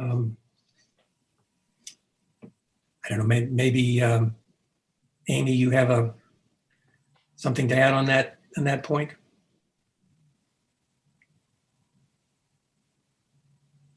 No, not particularly, unfortunately. I guess what I would say is that I think it's worth relooking at and considering. And at the same time, I think it came from a place where we have had trouble getting, quorums and keeping people interested in being a member of the personnel board, or at least people that have the right qualifications. And so making sure that we had flexibility and weren't locked in by the provisions of the bylaw such that we couldn't move forward. I think was part of what was being thought about when that was first written. Okay. Yeah, that might be worth considering. And my other question is, do you see a possible role for the new personnel board of being like an appeals body or a sounding board in cases of non-union grievances? Well, I think from my perspective, there are a lot of things that are possible, but I think there has to be a collaborative discussion and conversation with what the select board views, because members of the personnel board serve at the bequest of the select board. And therefore, the select board, in my judgment, has a major responsibility to help frame a charge for the personnel board.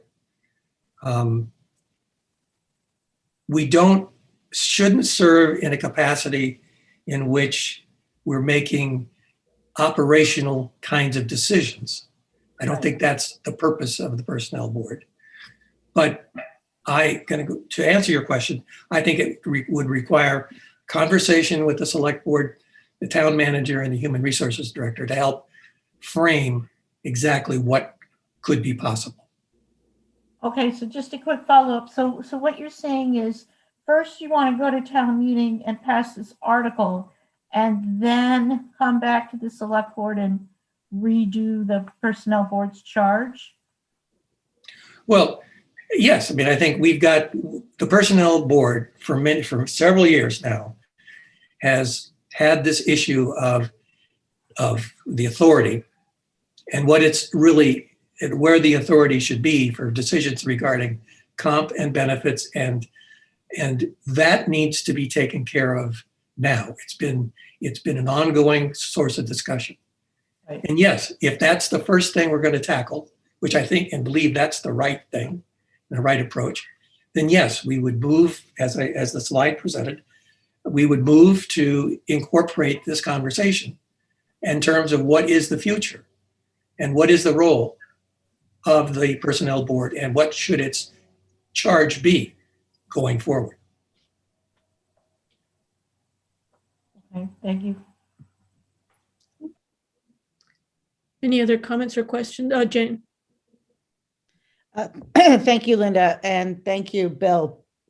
And I had the privilege of being the liaison to the personnel board for a few years back, perhaps I think it was before your time, Bill. And I appreciate that there's been some history of I don't know a better way to put it, but frustration in terms of role of the personnel board. So I think clearly this represents an interest in clarifying things. I think Terry got at one of the hearts of my question, which is to, in effect,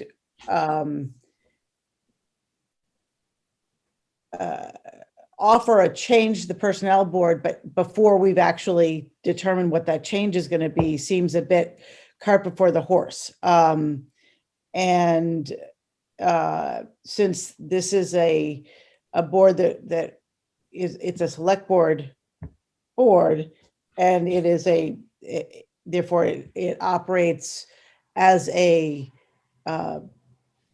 window to the select board, or a reporting point to the select board.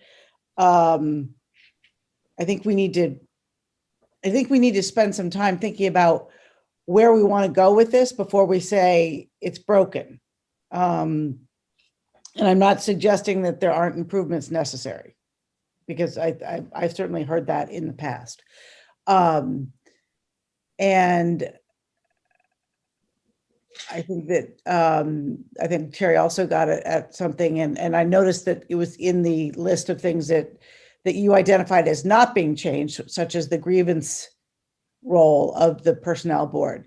But I think that the importance of that role and the importance to the potential employees of the town who might want to use it needs to be thought through in the way we might remake the personnel board charge, because labor law, as well as the operations under the town manager, the smooth and positive operational space needs to, we need to make sure that we're not creating unintended consequences in the way we take apart and then redo, or take apart and transform.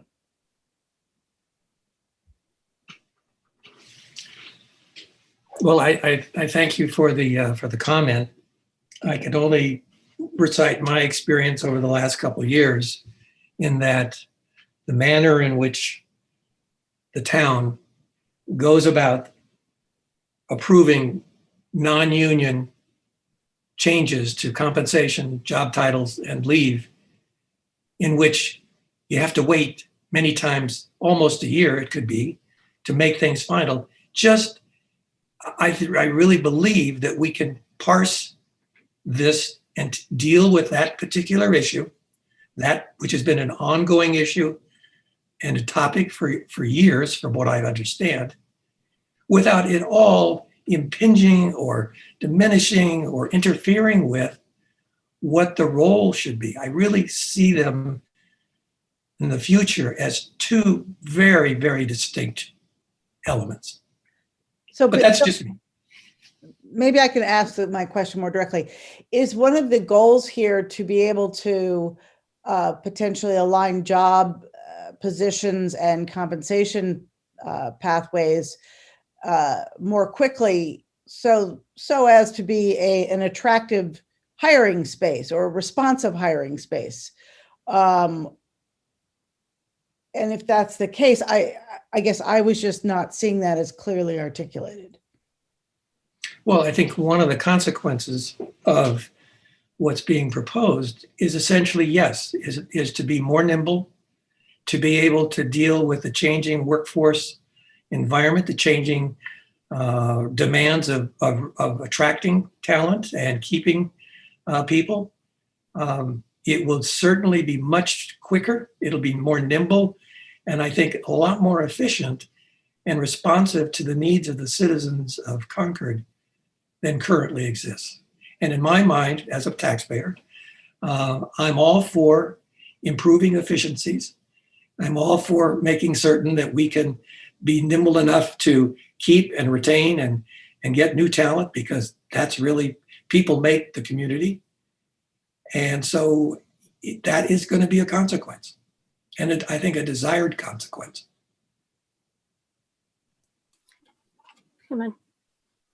I just comment. I definitely, in terms of the flexibility, it has been difficult with the way that Concord has changed quite a bit over the years pretty quickly to keep up with the structure that we have. As an example, things like the Minuteman Media, or years ago it was the Swim Fitness, but the telecom, those sorts of things, when they are being created and we have new job sets, are requiring a different approach to compensation that is difficult when we have a year-long process. Things get approved at town meeting in terms of setting up the structure, but then to actually finish creating the jobs, it's almost another town meeting before everything is really in place. So, I think that's been part of the concern, is the efficiency of doing that, and then what's the value added in doing that.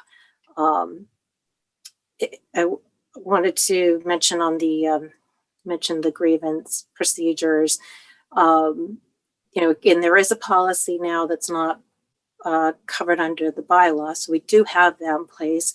In the time that I've worked for the town, just over 30 years now,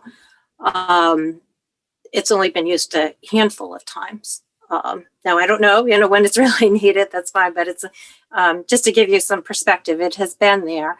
The Personnel Board has been a part of that through all of that, but that has raised some legal questions over time, because sometimes the things that are being heard, are sensitive employment matters, and it's difficult in a public meeting to talk about those. And then if it's something in executive session, which depending on the matter could be addressed in an executive session, we can't talk about everything, how it relates to other employees. We can't disclose certain pieces of information. So it is challenging. I don't have the answer to all of that, but that's been challenging. But I would say that's not in the bylaw right now. And so we can address that through policy. And then in terms of, kind of forging forward without a new role for the Personnel Board, just some thoughts on that is that the Personnel Board was set to review classifications, compensations, and administer the bylaw. And so I guess one of the things that the board has talked about, is it really a personnel board that is needed going forward, or is it something like a human resources committee or an advisory committee? And does that really get addressed through bylaw, or does it get addressed through a policy or a charge? So the part that would go through town meeting is something that would exist in a bylaw, and maybe it should be something that's more flexible and can be adopted by policy by the select board. So just thoughts that have come up through our various discussions. I just wanted to share some of that. Okay, thank you. Susan. Hi, yes, I wanted to make a couple of comments, and it's based on the 9 years I spent on the Personnel Board, and changes have occurred to this bylaw over time that have increased, just in baby steps, the efficiency of the process. For instance, it used to be the case that if there was an offer for a hire above the midpoint of the salary grade, this Personnel Board would have to meet to approve that, which meant organizing a meeting, not being able to give an offer to a candidate until you could get a quorum and hold the meeting and so forth. And the end result of those meetings was, I can't remember any time when we didn't say, yeah, that sounds like the right thing to do. So there have been changes to the bylaw over time, but I have to also say that the Personnel Board has by and large relied on Amy's expertise and the expertise of the Human Resources Department in making decisions.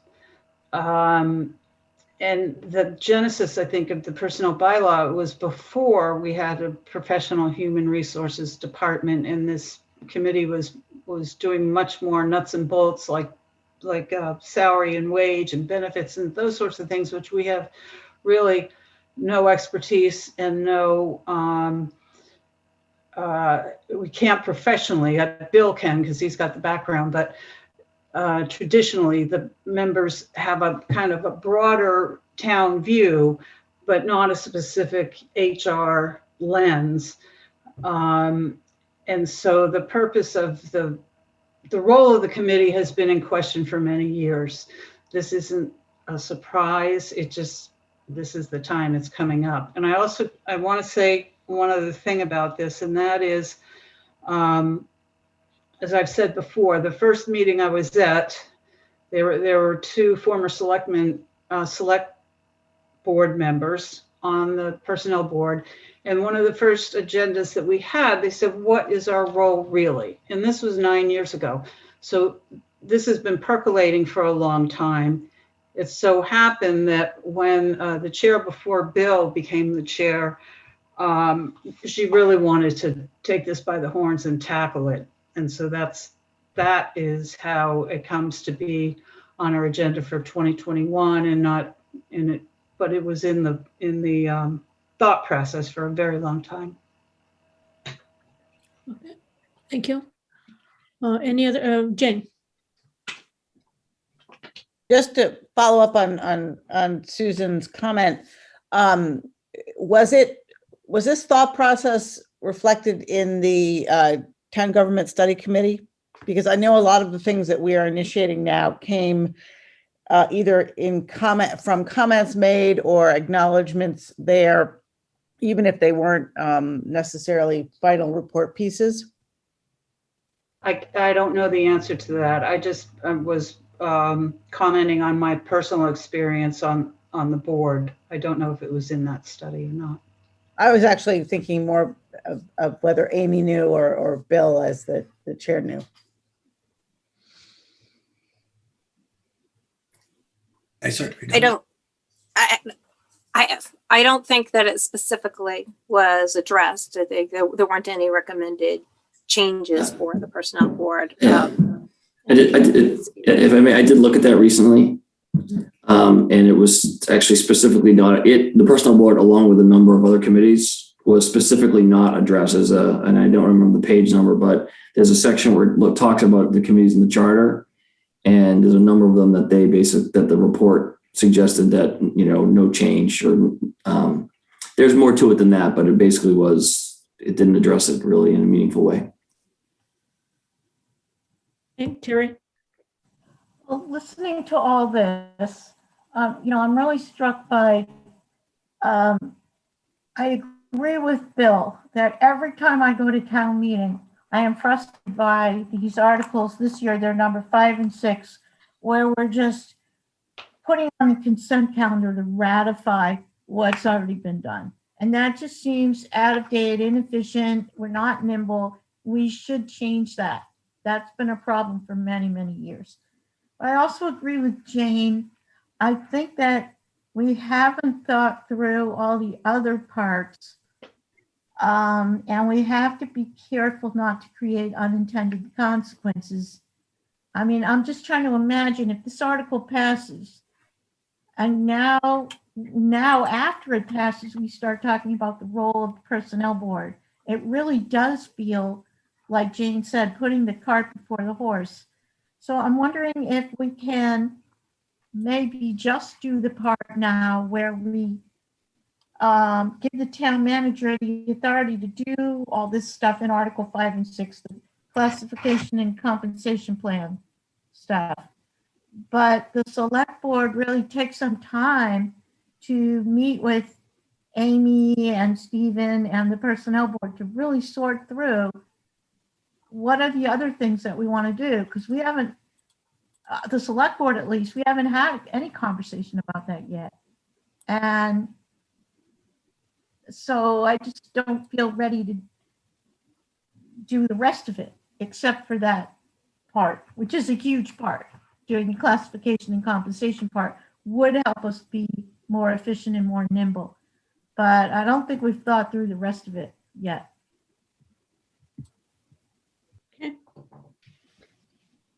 Any other comments or questions from the select board before we move to the public? Yeah, so I just was curious, what do peer towns that have a similar strong town manager form of government do in this area?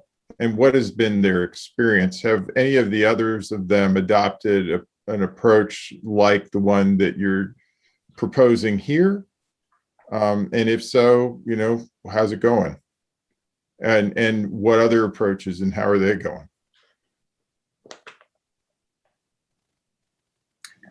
So what I can tell you is that a couple.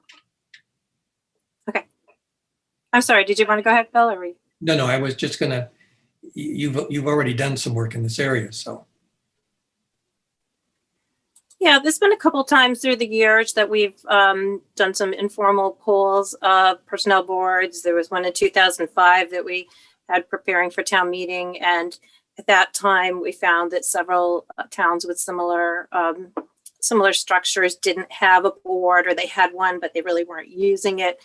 I most recently did send out a new thing through my listserv, just asking for people to respond, and looking at some of the towns that we typically have considered comparable to Concord for the types of things that we do.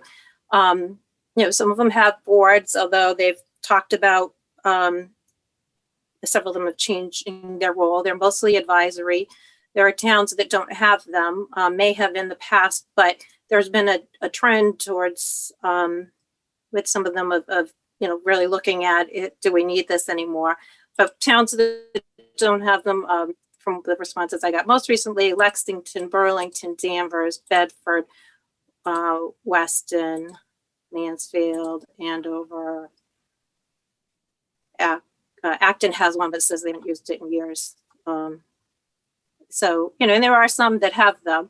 And I think more often what I've seen, you know, is that towns without HR, before they had an HR department or staff, definitely had used personnel boards to do job descriptions and classifications. That was just a standard for many years. And more towns have been going away from that or talking about it. You know, I'm giving you just some anecdotal information too from when I go to conferences and talk with colleagues.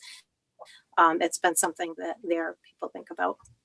I mean, from a benchmarking purpose, it would be just nice to get a rundown of those and how they're structured, what the responsibilities are, or just the lack of having such a thing. And is in that case, is it you know, designated as the town manager runs that in the same way? I just, you know, because I don't really have a lot of comparison here to work off of.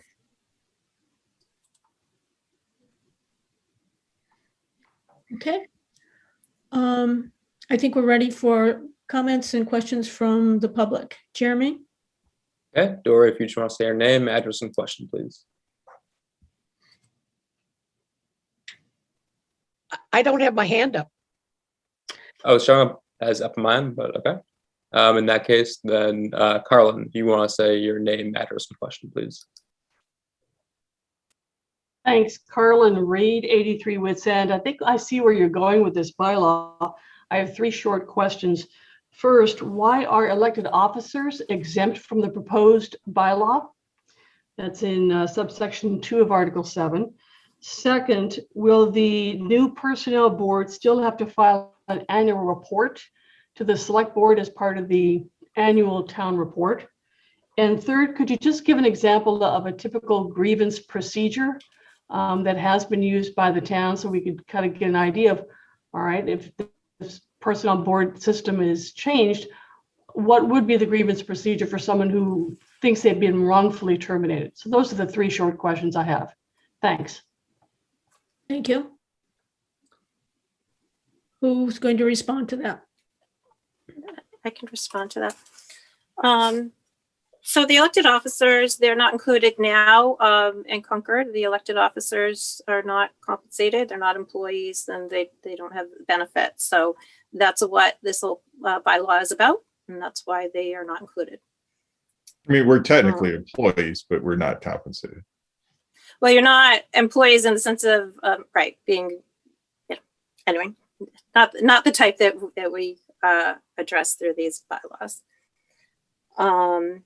And then in terms of the annual report, what I can't speak to is whether there is a requirement somewhere that would still do it. But I think that certainly the town could decide to do that. I'm not sure I'm the best one to answer the part about whether it's required, but I would think so. The Human Resources Department does a report, and I think would continue to provide that information. And then the typical grievances that have made it to the Personnel Board.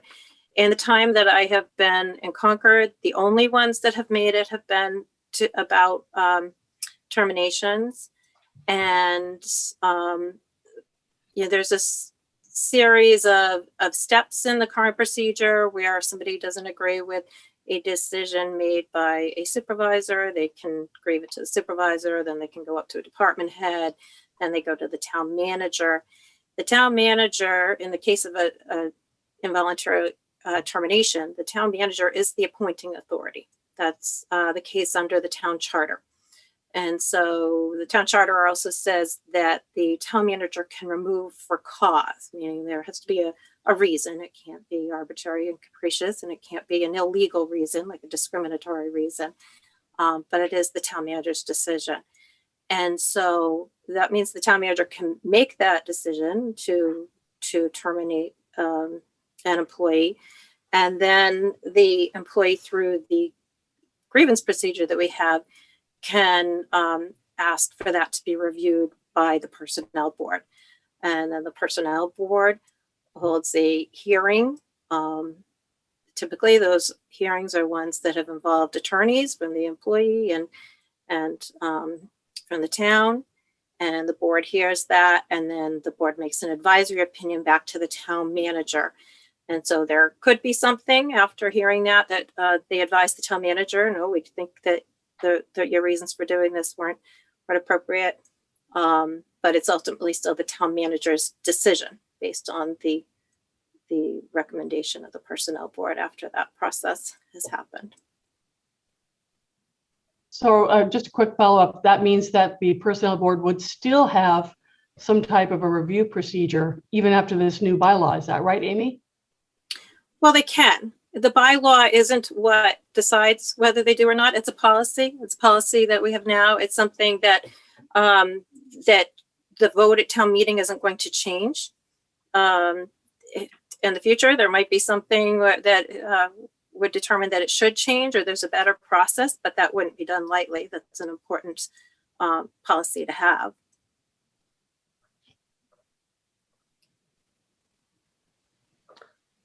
Okay, thank you. The next question. Linda, I just wanted to add, thinking about some of the things that Amy just said, and one of the undercurrents of this as an improvement effort in my mind would be to find ways to to streamline a process that allows compensation opportunities to be offered more quickly. I'm not, as you know, versus the punitive side, and then perhaps the way we think through, and as I think has already been articulated, we're just getting started on this piece of it as a select board, but the role in a grievance process, ideally, in my mind, perhaps I'm being overly hopeful, might therefore alleviate what might, in a different context, end up in litigation. Because one of our goals here is going to be to find ways to avoid litigation, or in situations where there's an employee dispute. Okay. I'm seeing Gayla, so I don't know, Tanya or Mark, if you want to go ahead and say your name, address, and your question. Okay. And on that note, they actually disappeared. So I don't know if they don't have a question anymore. Ned Perry, if you want to say your name, address, and question. Good evening. I am Ned Perry, 362 Bedford Street. A quick answer to Amy's question about 2005 Personnel Board change. When I was town moderator, there was a suggestion that the classification compensation be taken away from town meeting, and the personnel board looked into holding its own hearings, and it was decided it was much easier to go through town meeting than it was to hold separate hearings. So at least from my perspective, that's that. Out of respect for you, the select board, and others participating in the hearing tonight, I have coordinated my comments with Mark Howell and Anita Techley so that we will try not to go over the same issues. We and the citizens we speak for hope that the select board will recommend that the personnel board not make a motion under Article 7. If a motion is made by the personnel board, we anticipate that we will present a motion to amend to propose a fairer bylaw that is more in keeping with the town charter, the personnel board charge from the select board, and the present personnel bylaw. The personnel board chair suggests that it would be fine to throw the baby out with the bathwater here, wait a year, and then, oh, well, maybe we'll come back with something and maybe not. That is not Concord's tradition in our town meeting. If someone is going to entirely repeal or strike a bylaw is proposed to take its place, which is substantive and replacement oriented rather than this. I will now go over several key governance documents. The town charter has been in effect since 1955. The most significant factor in the town charter for this discussion is that the employees may be terminated by the town manager only, quote, for cause, unquote. The importance of that term is that it means that Concord is not an employment at will employer, as many towns are, but rather our municipal employees who are not union members are protected from being terminated without cause.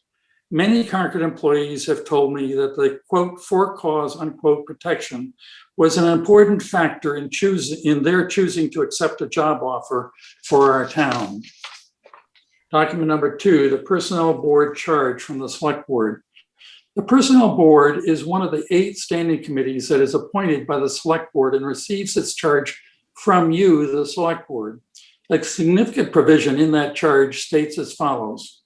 The personnel board shall, quote, receive the appeal of any employee aggrieved by the operation of any provision of the wage and salary classification plan or aggrieved by any action of the appointing authority, unquote.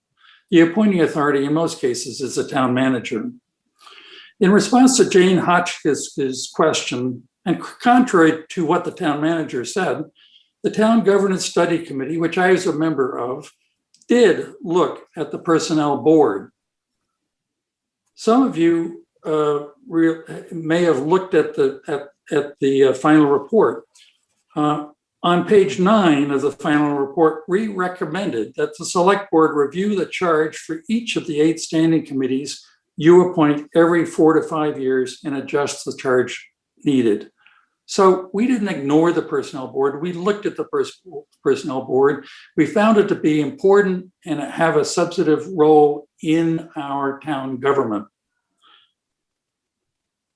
The 4th document is a personnel bylaw.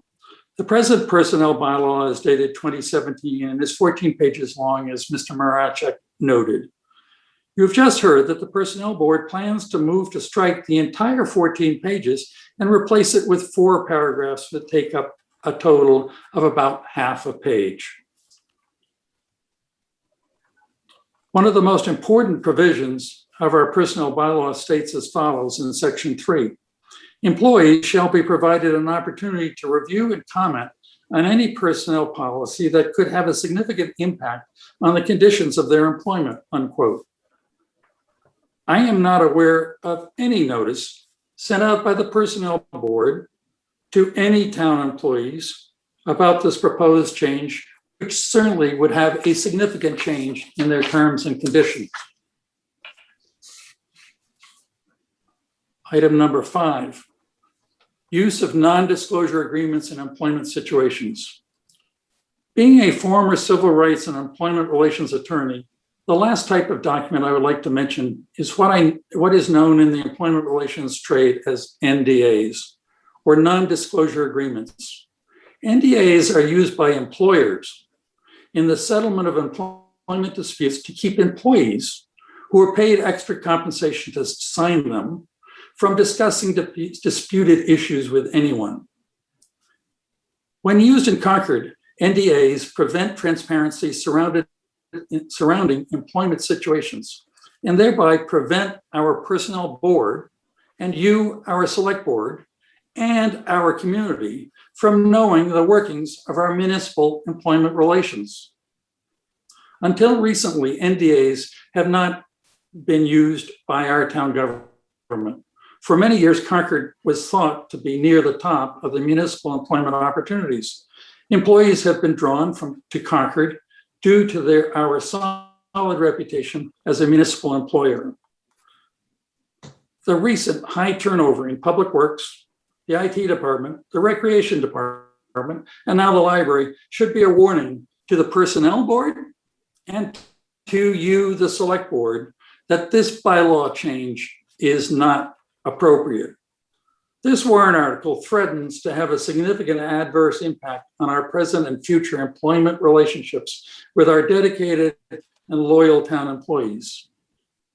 If a motion is made under this article, perhaps it would be time for the select board to review the town manager's interpretation of our town charter and the strong town manager form of municipal government.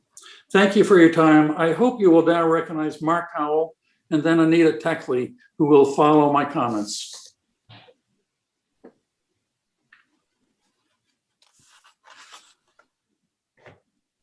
Okay, Mark and Pam Howell, if you want to go ahead and say your name and address, it's their question. Thank you. I'm Mark Howell. I live at 668 Neck Hill Road. Article 7 represents no progress whatsoever towards establishing the purpose and portfolio of the Personnel Board. It is basically the same as proposed last year. As written, it eliminates the Personnel Board's role and oversight by making it purely advisory to the town manager. Last year, when this was proposed, I encouraged the Select Board to engage and update the Personnel Board's charge and purpose and propose a new bylaw that defines the responsibilities of the board. That clearly has not happened, so I renew my suggestion that the article not be moved. I have attended most meetings of the Personnel Board over the past year. During citizen comments, I have suggested that the strategic needs of the town be considered. Observing their deliberations, it is clear that this board does not feel empowered to do strategic work. I'll briefly outline just two of the main concerns that have yet to be addressed. The practical result of this bylaw replacement will be to move Concord away from being a for-cause employer and towards being an at-will employer in opposition to the current town's charter. This will expand the town manager's already substantial authority to act unilaterally. I call your attention to this statement from the Select Board's formal evaluation of the town manager for FY20 in the area of personnel management, and I quote, "More than half of the Select Board members were unable to evaluate items included under this section, referring to recruitment, employee appointments, staff development, personnel policies, and visibility on collective bargaining negotiations. While these areas are generally under the responsibility of the town manager, the Select Board would benefit from a better understanding of the town manager's philosophy and approach to personnel issues." End quote. Doesn't that sound like a job for the Personnel Board? If so, why isn't that responsibility defined in the bylaw? If we can't evaluate performance in this area, why would we want to increase unilateral authority? Town meeting is not the time or place for that discussion. The Personnel Board could be supporting the Select Board here. A rewritten bylaw could establish a process for that. The second concern is in the area of goals and values. I've worked inside this system as a department head. There are numerous areas that could be improved around workforce strategy. The town's employees are stakeholders in the outcome of this effort, yet no effort has been made to identify their needs. I'll make this observation. As a town, most of our greatest accomplishments are the result of citizens setting a high bar based on values and then providing resources to town staff to achieve these goals.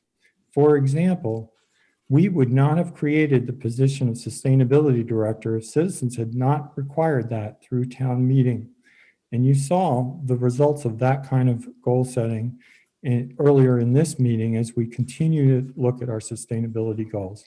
Our commitment to town employees should be such a priority. We can demonstrate that commitment through the care that we take addressing the bylaw replacement. So far as citizens, we have not come close to doing that. Some of you will remember when we rallied around the bus drivers. That sent a powerful signal to those workers about what we value as a town.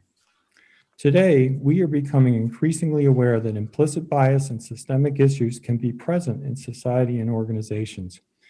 We understand that change from within is not necessarily sufficient. A system of policy setting and oversight could be what is needed to address such issues. We won't know until we study it, and we have not done so. This is no time to put in a placeholder or accept an IOU. The Select Board and Personnel Board should do the work of defining an appropriate replacement for the bylaw and holding a public dialogue before, not after, modifying the current bylaw. Thanks for your attention to this matter. Thank you for your comments. Okay. And there's one more speaker with your group. Is that correct? Anita? Anita Teckle, if you just want to say your name, address, and your question or comment, please. Anita Teckley, 260 Virginia Road. I currently serve on the League of Women Voters Board, but I am speaking as an individual. The Personnel Board is proposing that we strike the current bylaw and grant authority to the town manager to establish and manage a personnel system with no public oversight. Why not put Article 7 on hold and spend the coming year envisioning a revised role for the Personnel Board before tossing the existing structure? Take the time to develop a rational plan and bring a well-formulated proposal back to the 2022 town meeting. Concord is unusual among municipalities in that the majority of its town employees are non-unionized. Salaries and benefits are established by the town manager and HR director in conjunction with the Personnel Board and approved at town meeting. Public funds are used to pay for the salary and benefits. The public is entitled to know how its money is being spent, and employees are entitled to some protection against arbitrary or unfair decision-making. With the proposal under Article 7, there would be no requirement for transparency, and the employees, the very ones who are directly affected by personnel actions, would have no role in reviewing or providing input into changes that affect their lives and conditions of work. I reviewed minutes of the past couple of years of Personnel Board meetings, and I found no evidence that employee input was either sought or considered in the development of Article 6 last year or Article 7 this year. That speaks volumes as to what can be expected going forward in terms of a commitment to a fair and equitable public process. This is not the Concord way of doing business. In recent years, the Personnel Board has served what to an observer looks like a rubber stamp for decisions brought to it by the town manager or HR director. That has not always been the case. The board has in the past served as an arbiter of concerns about salaries, benefits, and working conditions for employees. There was a collaborative relationship between the town manager, the Personnel Board, and non-unionized employees. This is the principal reason that Concord has been able to remain primarily non-unionized all these years. The Personnel Board played an important role in this dynamic. The board met with small groups of employees annually discussing proposed changes to salaries and benefits, and employees were provided an opportunity to express their concerns. While that has not happened in recent years, and perhaps the format should change, the need is still there. Currently, the 14-page bylaw covers overall employee benefits, and the classification and compensation plans cover the position assignments and salary ranges. In addition, there are approximately 25 personnel policies and procedures, which have been referenced earlier tonight. These cover the day-to-day administration of employee benefits. These are voluminous, and I counted 14 of these 25 that have not been reviewed or revised since 1992. That's more than half. You are asking employees to trust that what appears to be already overworked HR department to fully take on responsibility for developing and administering all of this without oversight or transparency. That is a very big ask. Under PPP number 25, which is the policy that covers employee appeal procedure that Amy referenced, it was formerly in the bylaw. The grievance procedure was formerly in the bylaw, and that was taken out some years ago and put into this procedure. Employees may use this APP 25 to ask for a review of what may be perceived as an alleged violation, misinterpretation, or misapplication of provisions of the bylaws, policies, or regulations. The Personnel Board serves as one step in this appeal process and acts in an advisory capacity to the town manager. Historically, the Personnel Board's role in this process has been welcomed by both sides, a neutral third party to hear concerns. While the ultimate decision is still made by the town manager, the opportunity for employees to have their concerns heard is critical to establishing and maintaining a trusting and equitable working environment. I strongly urge you not to move Article 7. Okay, thank you for your comments. Does anyone wish to respond to any of the comments that have been made by the last three speakers? There's a couple things that I guess I will add just to. So Ned Perry had mentioned the 2005 town meeting, and I just note that I respectfully disagree with the outcome of that. I don't know of any that I'm not aware of the board ever deciding that it was better to stay with town meeting. Instead, what I recall is a last minute communication being contacted by council saying, oops, we see a legal question in here, and there wasn't time to address the language of it. And so it just wasn't moved forward, but there was no decision there, and it wasn't revisited after that. So that's my recollection of it.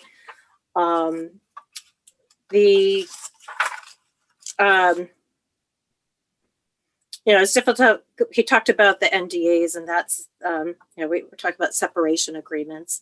I do not see those as a way to prevent transparency. The town under law cannot discuss employee matters. I don't know that we can go into all of the details of that, but I guess probably the most important thing to know is that's not new. That until recently, I don't know what that was recently, but that is a tool that the town has been using for many years, is to have a separation agreement to help an employee to leave in a difficult situation.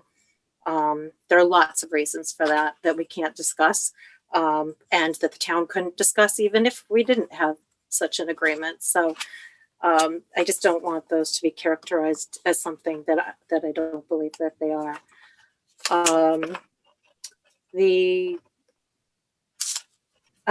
Anita Techley mentioning about the grievance procedure. I do think that having a grievance procedure is helpful, but again, it's been over 30 years since somebody has used it in the way that you described. So perhaps employees find it valuable, but they haven't been bringing things forward in that way. So I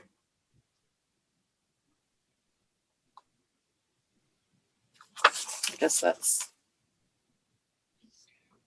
Linda, I'd like to add just one additional point, if I may. Yes, please. I appreciate all of the comments, and they're all well intended for sure. Obviously, I don't have the town history that many of the speakers have.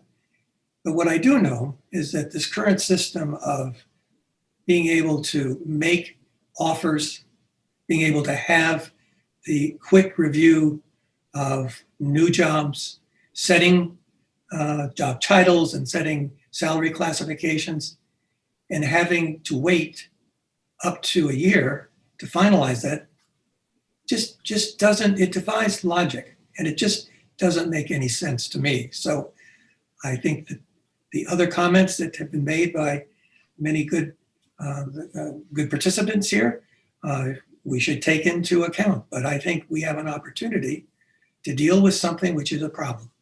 It's an issue. It affects all of us who are taxpayers. It affects all of us who want to have a stable, viable, progressive workforce. And what we have right now is very inefficient and does not meet the objective. Okay, thank you. Hey, Linda, Ned's right. I didn't really articulate the town governance study committee part very well. I was just going to share my screen to the section I was referring to, if I could just do that for a minute. And this is just on the town's website. So the part I was looking for, I was referring to is here where it says, I'm not going to read the whole paragraph, just the sentence I was talking about, which is the committee currently mentioned in the charter. The committees currently mentioned in the charter are Finance Committee, Trustees of Town Donations, Board of Registrars, Board of Assessors, Personnel Board, Planning Board, Zoning Board of Appeals, Library Committee, and the Public Ceremonies and Celebrations Committee. After some debate and with no clear consensus for adding or deleting, we are not in a position to change this list. It does go on to say later that the recommendation for looking at the charges by the select board on a longer list of committees, but that's really what I was looking at in terms of what the view of the governance study committee took on the personnel board. So, and I like Bill, I have great respect for the commenters and thank them for their feedback. It's important. Okay, thank you. I think we'll move on now to other questions from the public. Okay. Ellen Quackenbush, you want to say your name and your address and your question or comment, please?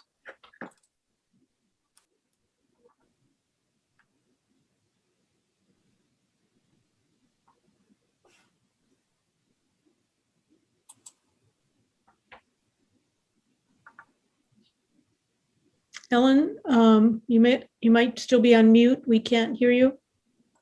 Sorry, I wasn't clear how to do this. Okay, let me just start over again. Ellen Quackenbush, 206 Prairie Street. I'm a former member, actually the former chair of the Personnel Board, but speaking as an individual tonight. As a member of the Personnel Board for 6 years, I understand the desire to eliminate the board's approval and town meeting's ratification of the classification and compensation actions. Typically, the Personnel Board approves the proposals made by the HR director without any changes. And town meeting approves the action, usually on the consent calendar, without any comments. In my opinion, this is a low-level work that's not a good use of either the Personnel Board or town meeting's time.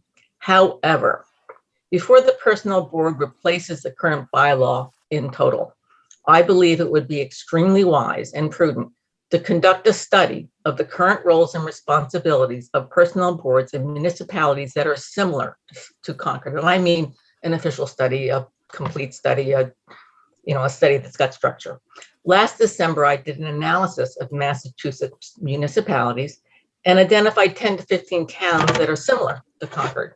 That is, having a town manager form of government with some of the unique departments that Concord has, such as a municipal light plant, municipal broadband, centralized IT services, swim fitness, cable. I think interviewing the town manager, HR director, and personnel board, if it exists in these towns, would provide an extremely valuable baseline for Concord's decision-making. This study should be augmented by expert input from a group such as the Collins Center for Public Administration at UMass Boston. These experts could comment on the findings of the Personnel Board study and provide guidance on trends and best practices in municipal human resource management. A few years ago, the Personnel Board and HR Director considered such a study with the Collins Center. This initiative should be revived. Finally, I believe that a task force, such as the one set up for Concord's long-range plan and Vision 2030, should be commissioned. The purpose of this task force would be to study current and emerging needs of the town of Concord's workforce and make recommendations to ensure Concord can attract, hire, and retain the quality staff that the citizens of Concord have come to expect. Input from town employees, town managers, and Concord citizens would be essential to the success of such a study. In summary, I think any revision to the personnel board bylaws should be data-driven and based on the expectations of the town of citizens of Concord, and not predate and be done before any change in the bylaw. Thank you. Thank you for your comments. All right. Okay, I'm seeing Henry Dane. Henry, if you would just want to say our name, address, and your question, please. Myself, I'm Henry Dane, 58 Everett Street. I just have two observations. I think this discussion has been very interesting and has gone in great depth into a problem that I think maybe was not anticipated, would have so many dimensions to it. With regard to the need to have flexibility in the classifications and details of the personnel bylaw, it would be a very simple modification to provide in the situations where there was any urgency to do so, those changes could be approved by the select board without having to go to town meeting. That is a simple solution to the need for flexibility without throwing out the whole personnel bylaw on the basis that it can only be dealt with once a year at town meeting. With regard to NDAs, the problem is not the town being quiet about the reasons for termination of employees. The issue there is imposing on the employee the obligation to remain silent about the process by which they were terminated or the reasons for being terminated, and to stifle any appeal or review or public knowledge of what lay behind those decisions. And as Mr. Perry mentioned, there has been a rather substantial amount of turnover in town employees with no available information about why or what has happened. And in some cases, I've had conversations with members of the board, and even they don't know what the reasons are that there have been terminations of employees, in many cases who have been with the town for many years, and to all appearances, were doing a very fine job of it. Thank you. Yeah, thank you for your comments. Jeremy, are there other? Leslie Koplow, if you just want to say your name, address, and your question, please.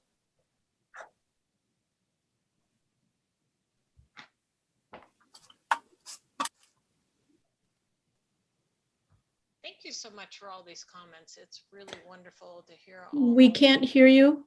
Oh, sorry. Still can't hear you.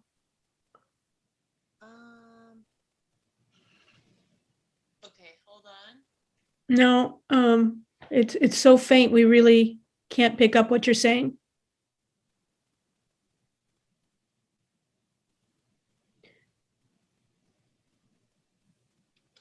How about now? Very good. Okay, great. I'm so sorry about that.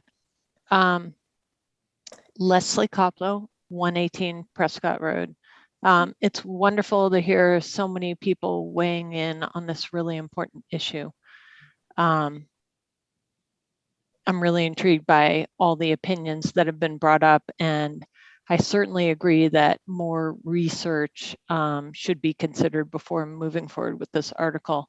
I just wanted to address something that Bill Ratchek, I hope I'm not mangling your name, said, and he talked about how, you know, HR becomes more and more complex. There's a lot of legalities that need to be considered. I'm looking at your LinkedIn profile, and I see that you were a vice president of human resources since 1999. And I think there are other people on the personnel board that had equal experience to you. And we're very fortunate to have that. And we have, I'm sure, ample resources in Concord to populate the personnel board.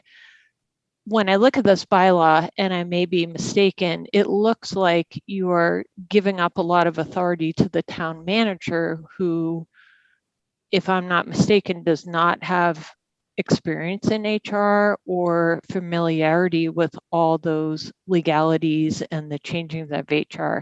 He has a huge role already. And so I would question why we'd be giving up that much authority to the town manager. Thank you. Okay. All right. Any other questions from the public?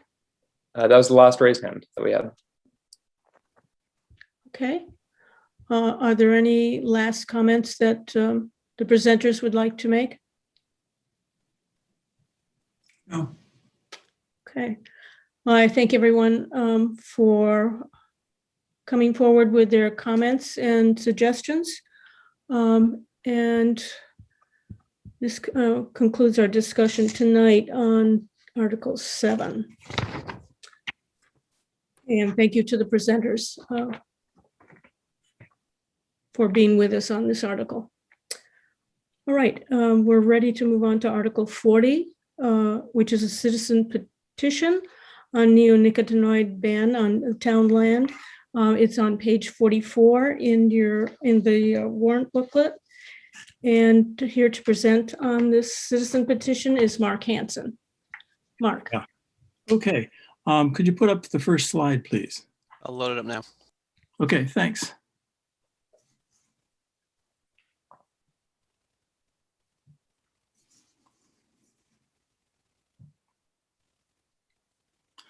Okay, Article 40. Let me see.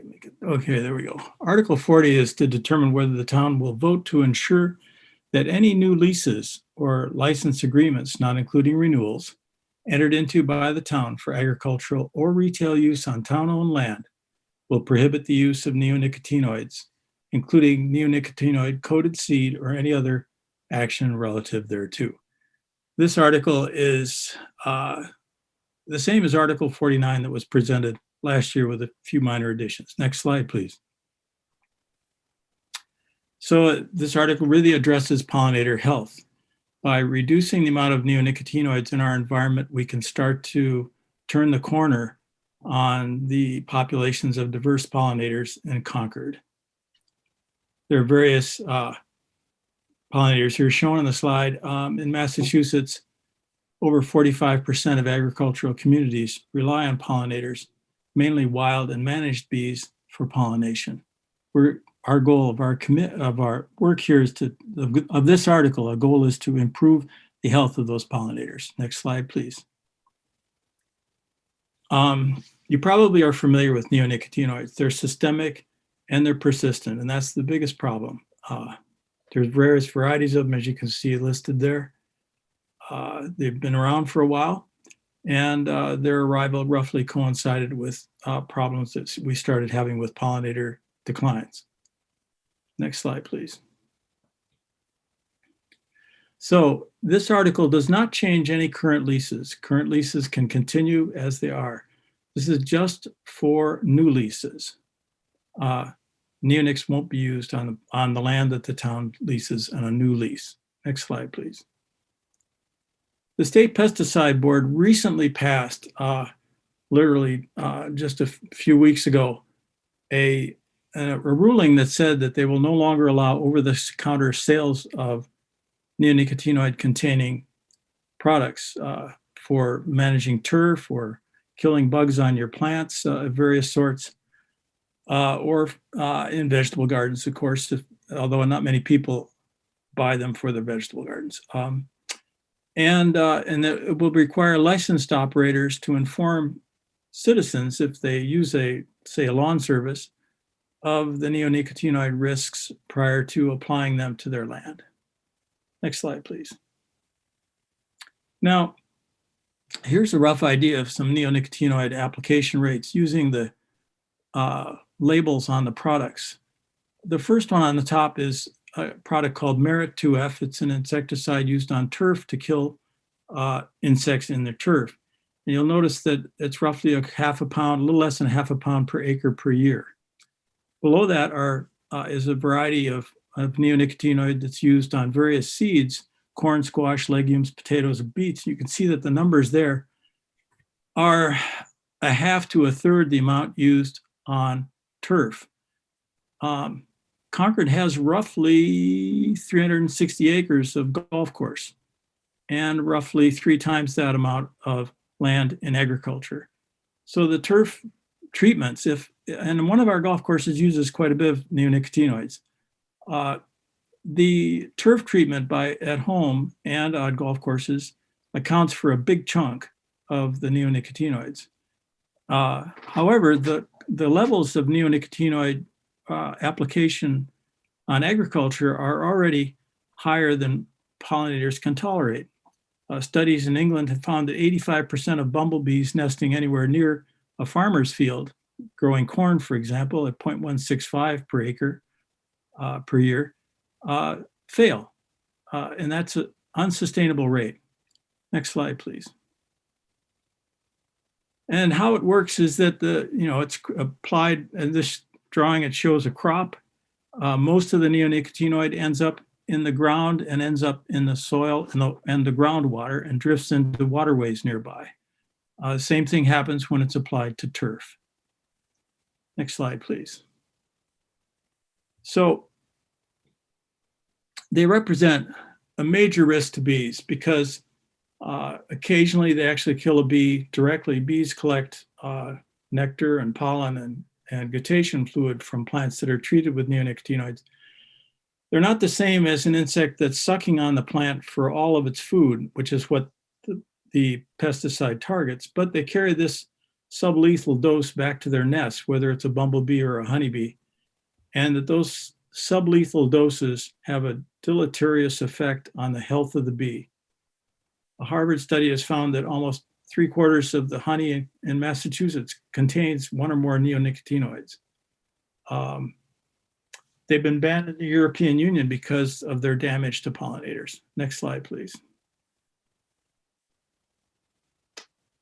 So this is back to our motion. I will say that this year there are 2 small parcels that are up for lease. I can't say the size of the second one. The first one I think is near White Pond. It's about 10 acres, I'm guessing, just looking at the map. And it's the problem with, for example, starting to apply neonicotinoids to that soil should the person potentially leasing it is a conventional farmer, not an organic farmer, is that any native bees within a roughly 1,500 foot range of that area will be negatively affected.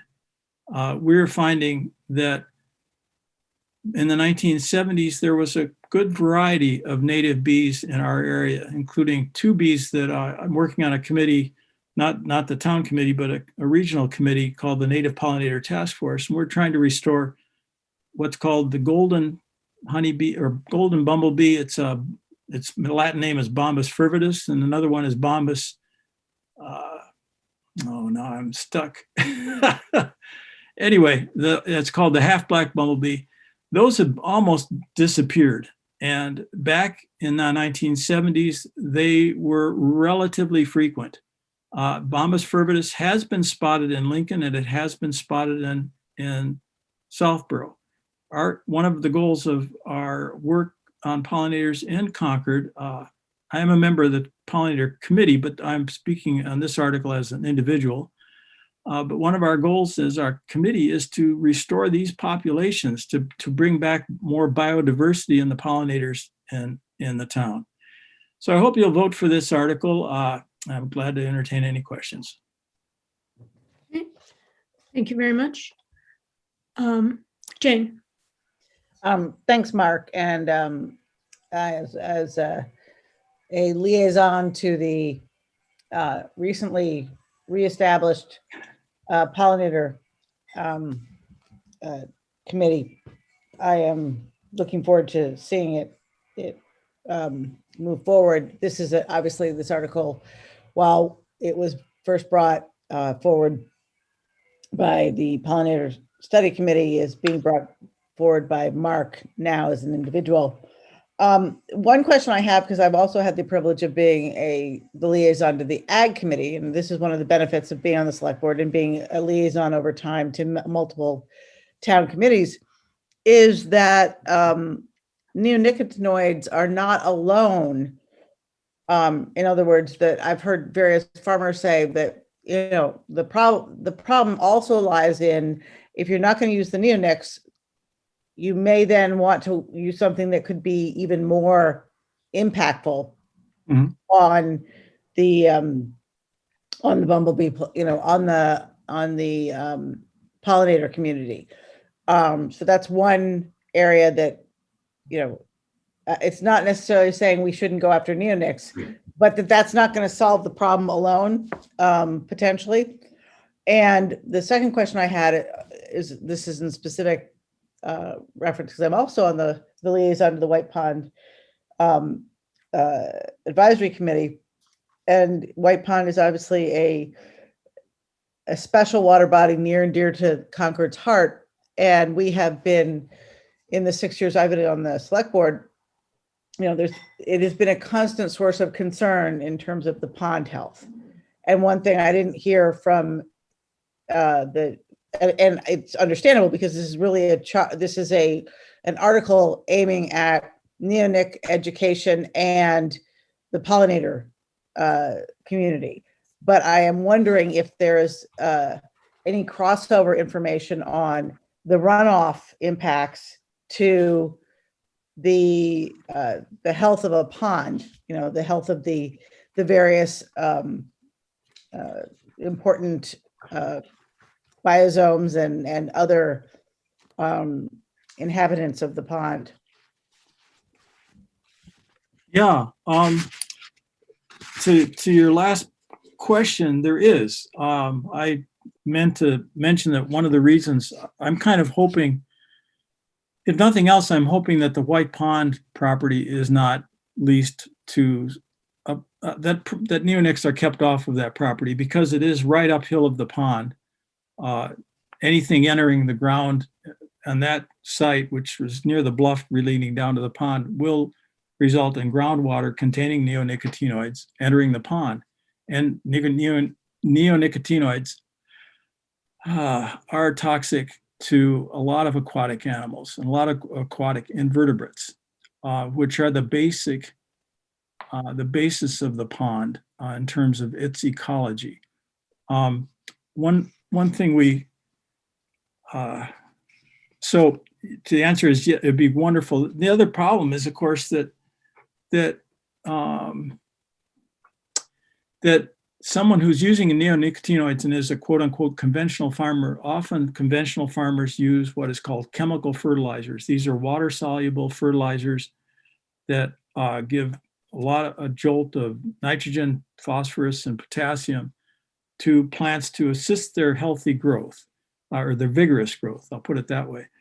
I think those particular types of fertilizers tend to be water soluble, tend to leach out in the soil more so than, say, organic fertilizers like manures. And they tend not to build up the soil microbiology. This is angleworms. In fact, neonics are probably poisonous to angleworms, although I haven't studied that particular area. If they kill turf insects like grubs, they probably also kill other turf invertebrates like angleworms. These animals in the soil help prevent nutrients from leaching into the pond. And certainly not having neonics leach into the pond would be good. I guess partly where I'm coming from is that Willard School is within 1,500 feet of that particular potential lease site. I haven't looked at the other lease sites to see where it is. I know the name of it, but I haven't found it yet. Anyway, trying to establish a pollinator garden successfully at Willard School, should the children decide to do that, would be more difficult if the bees that are visiting that pollinator garden and being admired by the children are also visiting a site where they're picking up enough toxic pesticides that it affects their ability to survive long term.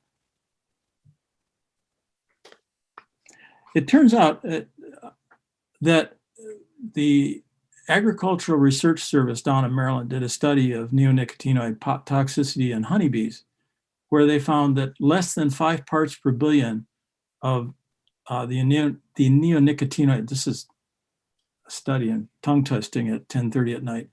But anyway, less than 5 parts per billion negatively, significantly reduced the ability of honeybees to shrug off a disease called nosema. They tested at 20 parts per billion and at 5 parts per billion, they had the same negative effect. At 0 parts per billion, the bees were significantly more healthy. I can give you a fellow named Pettis did the studies with the US Department of Agriculture. This tells me that the cutoff for neonics for the health of honeybees and ability to shrug off disease, and which varroa mites are a vector for, the ability to shrug off is somewhere below 5 parts per billion. Well, if you go back to that field study where we were applying by using the merits label directions, 0.16 pounds per acre of cruiser to the seeds of corn, you end up, study was done in Britain in the 1990s, so I can give you the reference on that, by the company Bayer, who makes this pesticide, where they studied persistence. And so they planted it on year 1. On year 2, before they planted the coated seed at that rate, they measured the level of residual neonicotinoids in the soil, and it was 10 parts per billion, which is, of course, a good bit above, a bit above 5, I'll put it that way. Well, it went on year after year, and it built up to, after 5 years, to 50 parts per billion, where the concentration plateaued. That's where it is. So we have 2 problems. One is that, to answer your other question of farmers, that worse things will come up. There is a more dangerous pesticide to apply by the farmer, which is called organophosphates. It's what they were using before neonicotinoids came along. I don't know if there's anything following on, but certainly whatever it is, we need to regulate it. The difference between organophosphates and neonicotinoids is organophosphates disappear after about 2 or 3 days, maybe a week at the most. With neonicotinoids, it's 2 or 3 years. And so that toxicity is always there, and the pollinators never get a relief from it. Right. Thank you for that. Okay. Any other comments or questions from select board members? If not, I'd like to move on to the public questions. Okay, Kara or me, Brian Kramer. I'm going to click allow to talk. If you want to say your name, address, and your comment, please. My name is Brian Kramer from 792 Monument Street. I'm reading a statement on behalf of the Ag Committee. Not currently a member, but have been for a long time. And I'm a farmer in Concord. In view of a recent ruling by the Massachusetts Pesticide Board, in which neonicotinoid pesticides were recategorized as restricted use and other conditions were placed on their usage throughout the state, the Concord Agriculture Committee has decided to come out against moving Article 40 forward to the town meeting. Article 40 contemplates a municipal level interdiction of neonicotinoid usage on town parcels that are newly licensed to agricultural operators. It explicitly doesn't include license renewals for farmers who have been using town parcels previously. The Agricultural Committee had originally determined to remain neutral on the article. Members were generally dubious of the propriety of trying to regulate pesticides on a local level and of the potential effectiveness of the particular article in achieving the goal of reducing local neonicotinoid usage and thereby providing some protection to pollinator populations. But some members felt that the article could have some symbolic relevance and impact. We feel that the action of the State Pesticide Board has superseded and obviated any purely local or symbolic gesture. The board's action has effectively removed neonicotinoid pesticide from garden centers and hardware stores, putting them out of reach of anyone except licensed applicators, and even landscapers with pesticide credentials will need to get explicit permission from landowners before using them. The Agriculture Committee believes that state rather than local action is more appropriate to the regulation of pesticides and promises to be far more effective than any local action could be, given substantial practical and legal limitations on any local initiative. All right. Thank you for your comments and statement.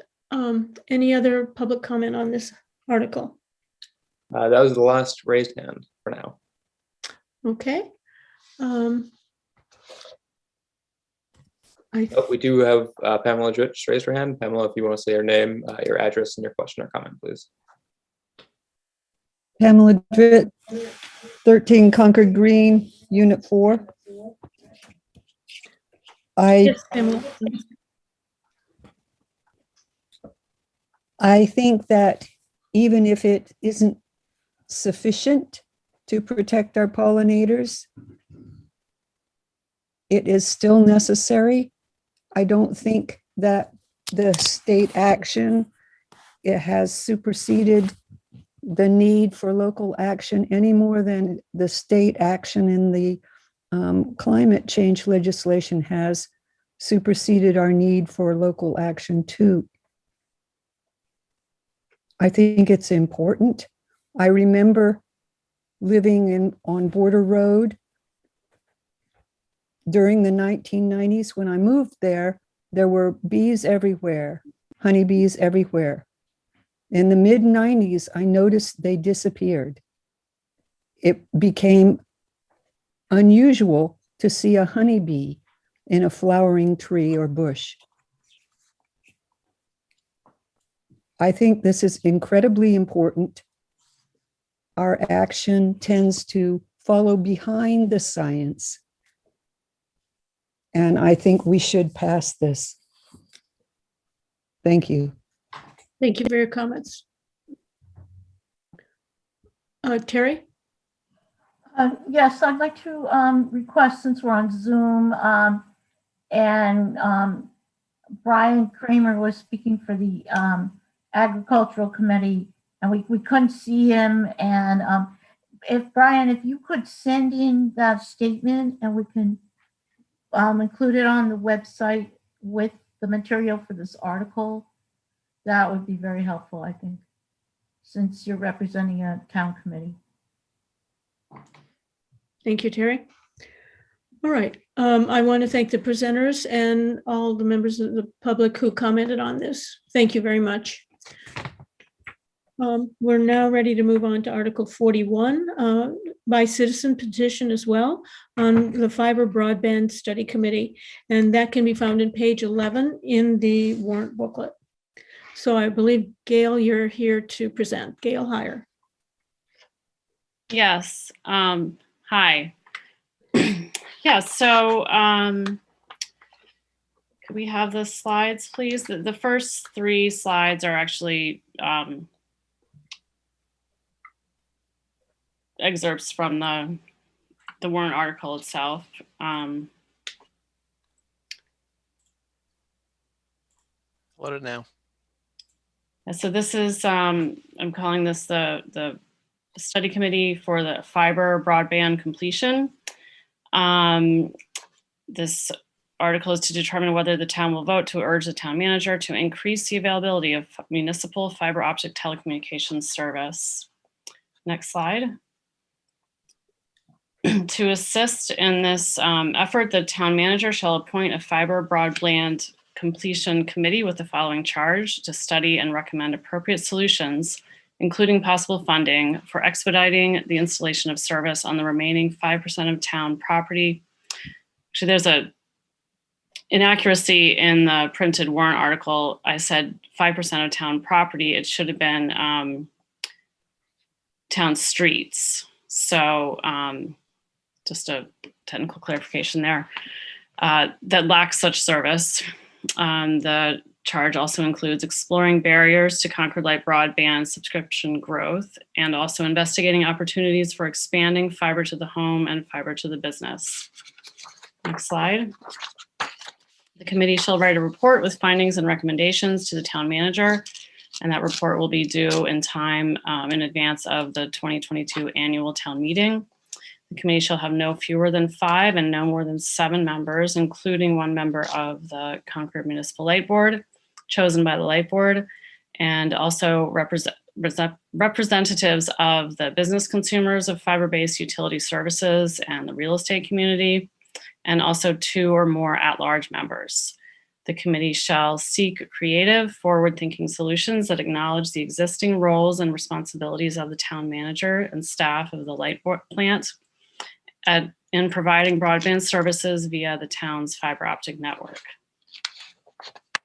Next slide. So just a little background, my understanding of Concord's fiber optic system has come from reading the town's annual reports, materials on the website, attending CMLP meetings, and in my independent research about the benefits of fiber versus other telecommunications options. Currently, fiber is laid in 95% of Concord streets.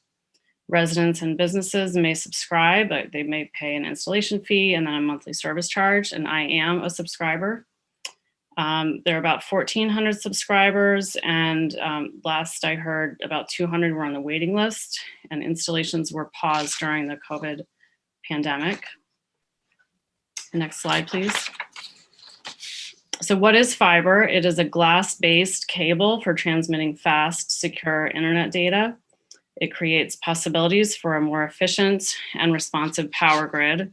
It is faster, safer, and more secure than wireless communication, and it has limitless future applications.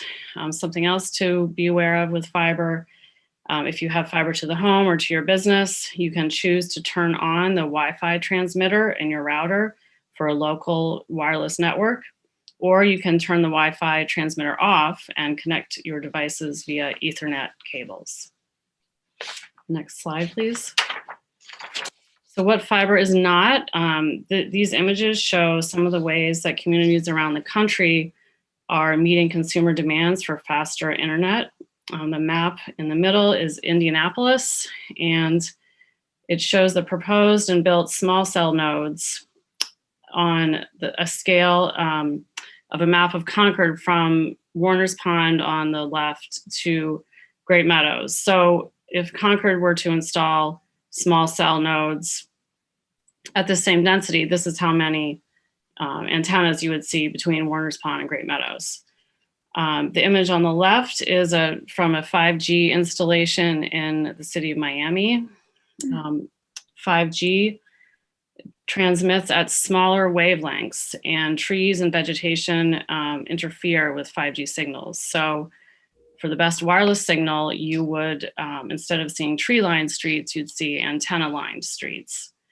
The image on the far right is a small cell design for the city of, or town of Snowmass, Colorado. Some other things to think about. Fiber has the added benefit of meeting Concord's sustainability principles. In contrast to densely sited antennas, fiber reduces dependence on underground metals and minerals. Mining of necessary materials for the wireless antennas and other hardware pieces uses questionable labor practices and causes environmental harm. Fiber also encroaches on nature over wireless antennas. One of the sustainability principles is reducing encroachment on nature. And then another principle is meeting human needs fairly and efficiently. Unlike many of today's wireless technologies, which are causing serious human health problems, fiber does not rely on or create electromagnetic fields or EMF radiation. And fiber it's either buried, it can be buried, along with your electric power lines, or it can run along the utility poles, just like the electric. In the old days, the telephone would too.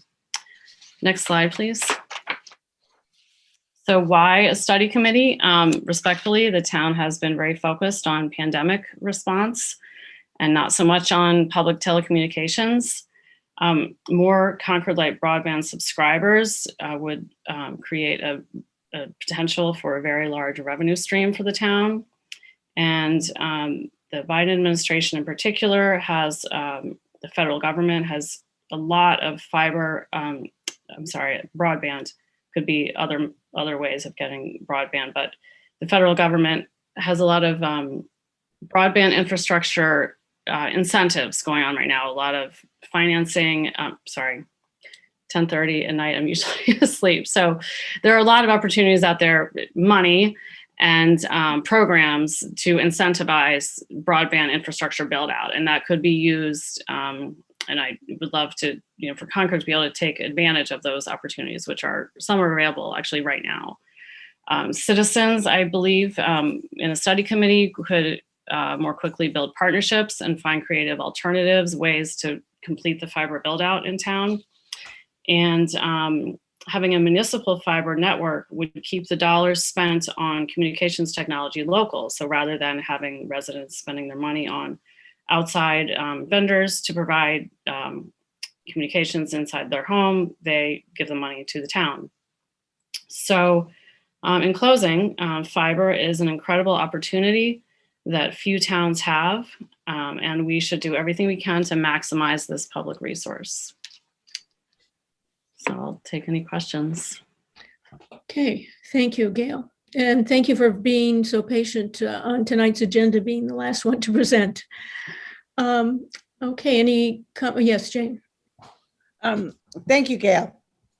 And yes, I mean, when I first saw a study committee being proposed, I thought, wait a minute, we already have the start of a broadband fiber optic network. Why are we now studying it? But I appreciate far more, both in reading the warrant and also in hearing your presentation, the value of expanding and really maximizing its benefits to the town. One question I had, because I believe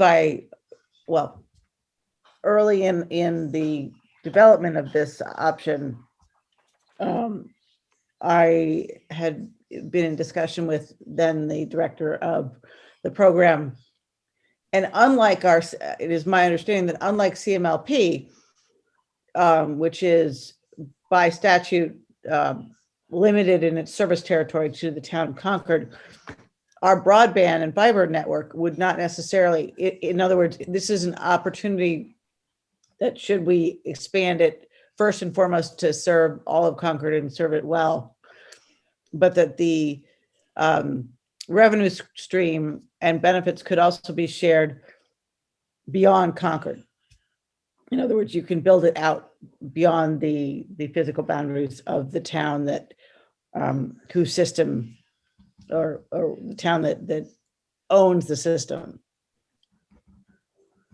Yes, that's true. And I understand that Carlisle is very interested in expanding Concord's fiber network to that town. And also I've heard other towns as well are interested. So yes, there is more opportunity than just the 8,000 resident or homes and I don't know however many businesses there are in town. And one other question I had was, which is as an early adopter, because we were lucky enough in the house that we have lived in to already have it, it had already been laid into the house. So it was really more of a switching situation early on. The one thing I have noted, and I don't know whether I'm not, this is not an area of depth for me, but I do know that there are limitations on, and I put most things in the energy context that I live in, but that we can get clogs in the system, so to speak. So for instance, we have because we operate a business in multiple spaces locally, but obviously for the last too long to count off the dining room table, when students get home during the day, when the college students are home. I mean, there are fluctuations in the service. Now, I am not about to compare those fluctuations to some of the frustrations that we had felt previously with another provider, but nevertheless, and I don't know whether you have depth there or whether this is one of the reasons to have a study committee, sort of how does a small provider like Concord or CMLP as the director handle things like the natural clots in a system? When it, not how fast they can supply service if something is disrupted, period, but these, the ups and downs of the value of the speed of the network. So my understanding, and this could be incorrect, was I think I asked a similar question of the help desk. Most of the trouble that people have is based on their wireless network.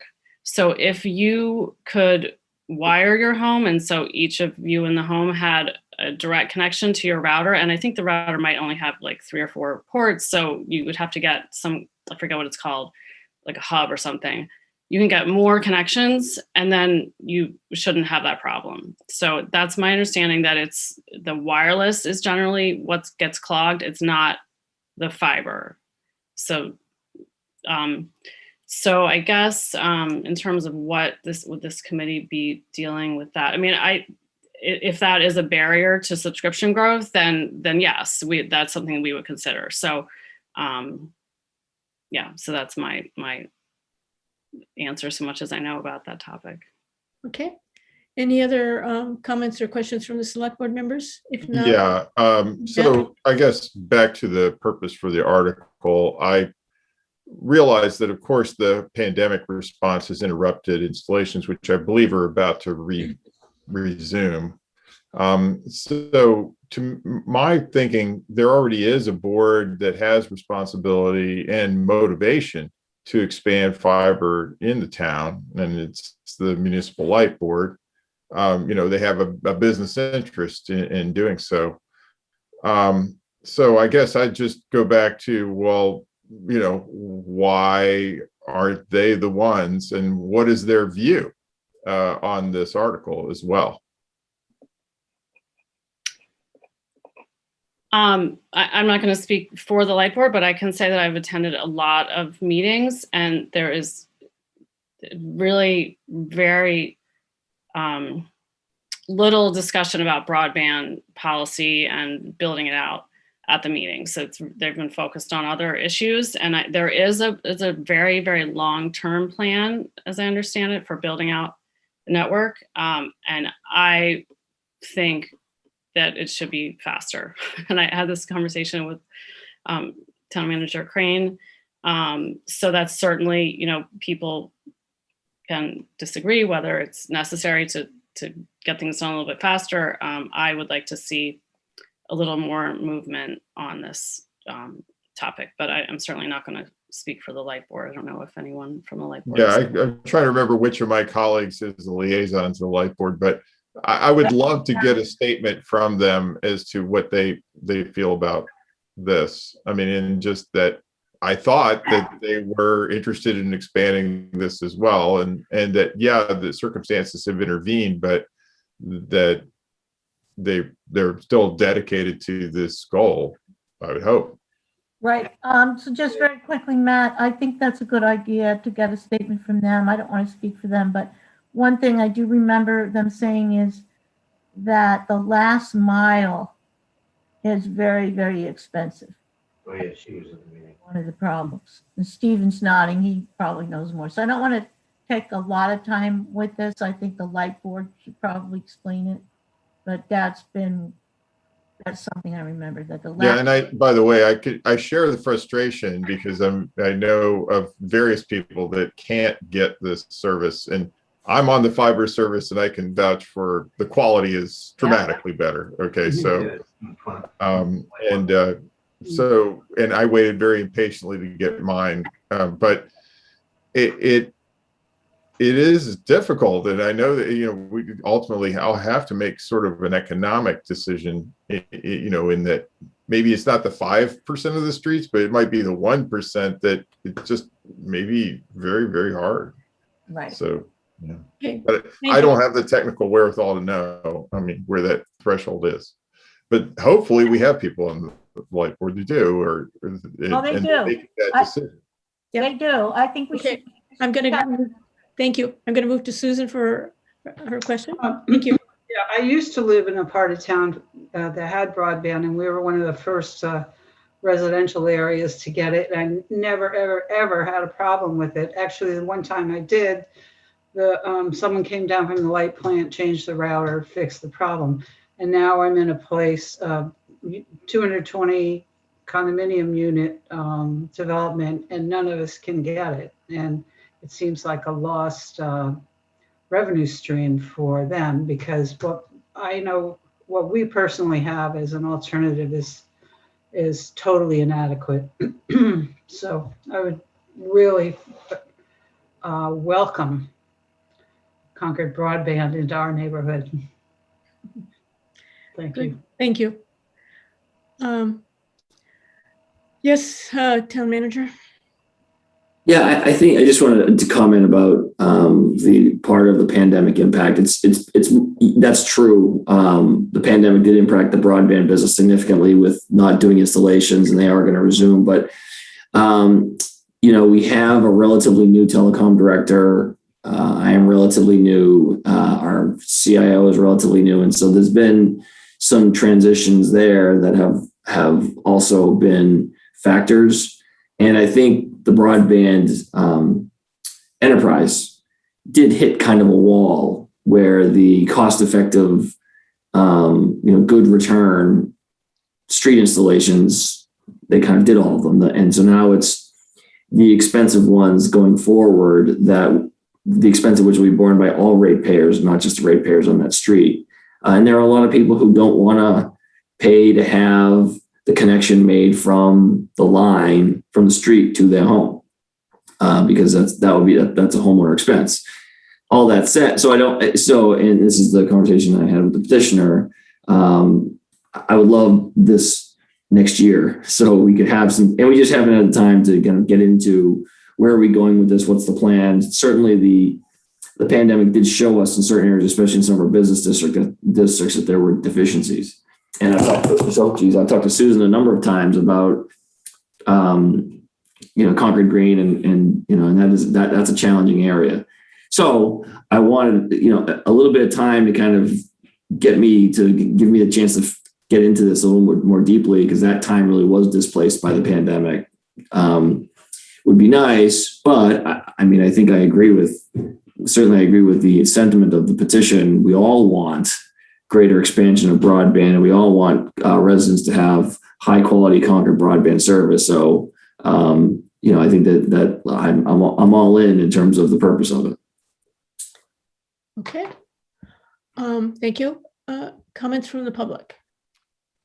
Carlin, if you just want to say your name, address, and your question or comment, please. Great, thank you. Carlin Reed, 83 Wits End. Gail, this is an excellent article. Thank you very much for bringing it forward, and you did a very nice presentation. I do have one question. I was reading the text of the language. There is no direct reference to this committee being subject to the open meeting law or being subject to public records request. Now, I don't know the answer to this, but do you have to have magic language in the article to make it subject to the open meeting law, or is that inferred because it is an article that would be passed by town meeting? And I don't know if Carmen Reese, our town manager, is still on the call, but if she or someone else can help me with this, or Gail, if you know, please let me know. Do you need the magic language? I don't know. And Carlin, I was really glad that you brought that up, because my intent was that it would be subject to open meeting law, but I just figured like any town meeting appointed committee would be. Linda, if I may, Yep. APP 10 really says that committees, even committees appointed by the town manager, advisory town manager, should be subject to open meeting law, and we have engaged in that practice and would, of course, here as well. Okay, great, thanks. Any other comments from the public? Thank you. And if you want to say your name, address, and your question or comment, please. Hello, Mike. What do you want the camera? No, do I need the camera? We lost the thing. Can you hear me? No. Yes. Oh, okay. Yeah. Okay. Yeah. This is Mark Ailes, 62 Prescott Road. So I'm a very happy adopter of the fiber connection. I think it's great. I think this article is very important. No bad reflection on what has been done by the light plan or the town manager. Of course, there are these barriers, and on sort of a pure profit and priority scale, this may not rise to the top, but I think it's really an equality issue in terms of people being able to connect to educational resources, information resources, involvement in town meetings going forward with more electronic information. I think it's the equivalent of the rural electrification program, and there are probably other funding sources that can be developed. And I think that the creativity of an independent group discussing this, of people who are advocates, would be very beneficial to the town. Thank you. Okay, thank you. Okay, the next comment. Virginia Hines, if you want to say your name and your address and your comment, please. Yes, this is Sheldon Hines. Virginia unfortunately works in the morning and can't stay up this late. I'm representing her. I was one of the signers of the petition. What I'd like to say is that the expansion of the fiber optic cable system to as many locations as possible will make a tremendous difference in the ability of customers of the light plant to make use of their own facilities related to electricity, whether they have an electric car, whether they have facilities on their roof or in their yard, or they have a Stephen's furnace, electric furnace. All those things require connectivity back to the light plant that is best achieved by a completely wired solution. So if all the locations in town can be served by all the streets in town can be served, then anybody who wants to install a furnace or electric furnace in their or electric provides electricity for their car at reduced rates, or even have reduced rates on high quality electrical heating or cooling systems would benefit. The town and the residents would all benefit by having connectivity that is wired all the way, rather than relying on wireless connections back to a facility on the nearest light pole, or moving signals around in a mesh. There are other opportunities for business if all the important facilities in town are connected by wire. Then there are other revenue opportunities for the town as well, which I'm not an expert in, but this is what the city of Chattanooga, Tennessee has experienced. So I'm urging that this be done. Incidentally, we just had the town's broadband installed last week, and it works fine, and I'm very happy to participate. This is actually costing us more than, Comcast actually does not provide much of a discount if you drop their internet service and you still want their cable. So I'm doing this because I think it's best for the town, not necessarily for my pocketbook.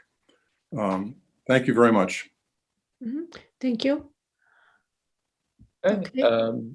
Let's see, Pamela Drit, if you want to say your name and your address and your question, please. Pamela Drit, 13 Concord Green, Unit 4.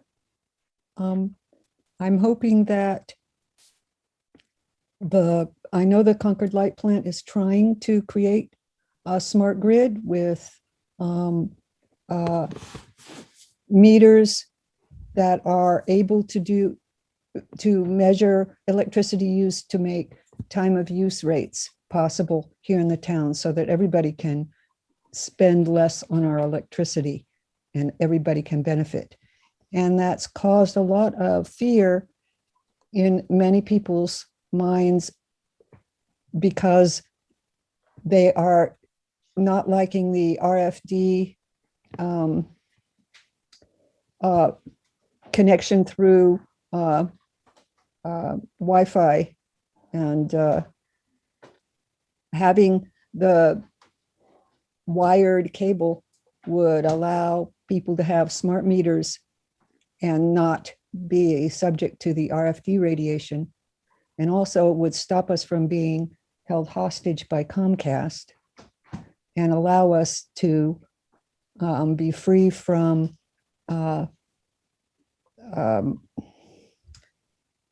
throttling that they'll do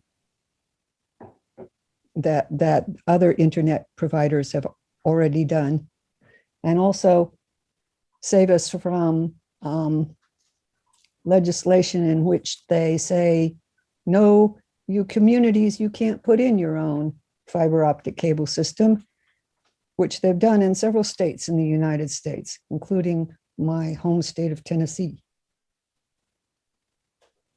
So thank you. It's wonderful. Let's do it. Okay, thank you for your comments.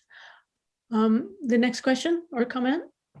We have Leslie, if you want to go ahead and say your name, your address, and your comment, please. Leslie Davis? I don't know. I was going to say. Sorry, was somebody still speaking? Leslie, you're ready to make your comment. Can you hear me? Yes. Oh, great. Leslie Koplow, 118 Prescott Road, Concord, Mass. So thank you, Gail, for raising this point. I really appreciate it. I have friends on Phillip Farm Road that I have always bragged to, like, my internet access is amazing. And as a former a former employee of the IT department, I was very proud of what we were able to accomplish in bringing broadband to Concord. And I agree with you. The CMLP board has a lot of things on their charter, and getting to that, last 5% has been difficult for them. But I do think that it's a matter of equality in Concord, that everybody be given access to this amazing opportunity. In terms of, I've talked to some real estate agents in Concord, and it's a huge differentiator for people who are looking to buy in Concord, that they have this very steady internet access at a very reasonable price. It's disappointing that we haven't been able to go to that last mile, and I'm not sure if that's the correct term.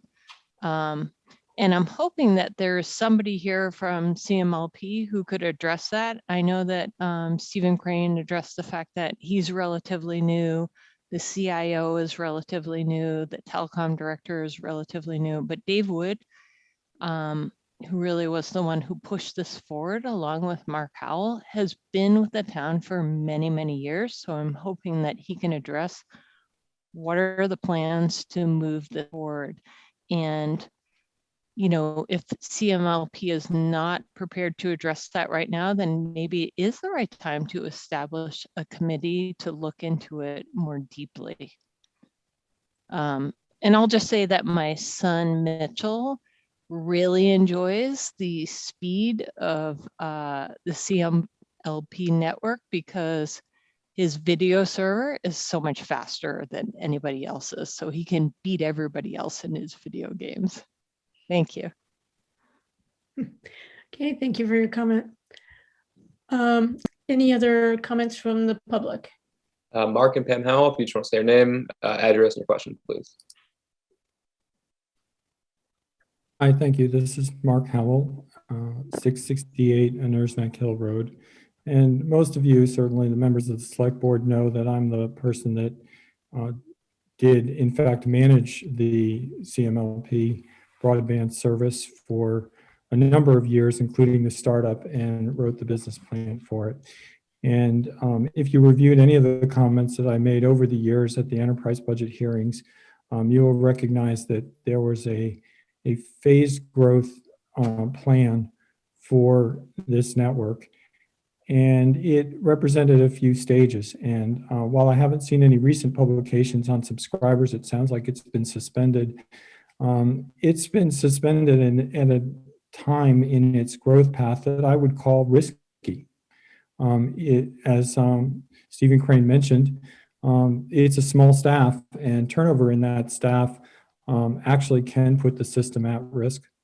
And having objectives set by the community, including policies set by community, which represent efforts towards equal access for people who may have less means, for example. There was discussions about doing things like providing service to the Peter Bulkley building rather.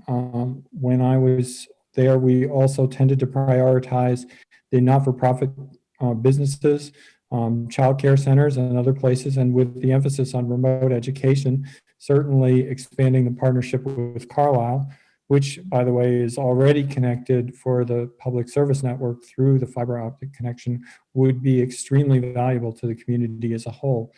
This network does need to grow to avoid those operational risks. And unlike a lot of people who have spoken earlier tonight, I will claim to be an expert on this topic and say that I think that actually having the citizens engage in a dialogue about what the costs and benefits would be of doing certain types of expansions and priorities could in fact be helpful. It's something that I had discussed with the previous town manager when he was in place and when I had that role. So the Light Board has a very broad portfolio and a great deal of the heavy lifting on sustainability has in fact fallen on their shoulders. And so it is not a particular surprise to me that broadband may not be getting as much attention as it could be getting there. And this would be a really good idea to establish those goals and figure out what that next level is going to be for Concord, especially in the light of the fact that there's new staff and new leadership there. This network out because of some of this efforts, and as I alluded to when I spoke earlier today, most of this in setting goals and policies and then taking a hard look and actually allocating the resources necessary. The resources that are required to complete that last 5% of streets are not insignificant. Those were the most difficult parts of town to reach, and they still remain difficult to reach. The question is going to be, do we have the will to try to reach them? And those questions should be answered by the citizens, and then the expectation should be set for the staff to accomplish them. So I would welcome the opportunity to provide my expertise as a citizen and towards this effort, and I think it's actually a very good idea. Thank you. Thank you for your comments. Okay. Jeremy, any additional ones? We have one last one, either Tanya or Mark. If you want to go ahead and say your name, address, and your question, please. Yes, hi, this is Mark Alis again, 62 Prescott Road. Yes, just one more thought I wanted to add in. As I said, I'm very happy subscriber to the fiber optic service, and I just wanted to point out, for me, that good connection has enabled me to work remotely since a year ago, March. It's worked out fantastic. It saved me 200 miles of driving every week, so it has an ecological impact and the quality impact, and I think it would have an impact on business as well as real estate in the town if everybody everywhere would have this ability. We're definitely going to be seeing more remote working in the future as we've seen businesses have learned that it's very productive. Thank you. Okay, thank you for your comment.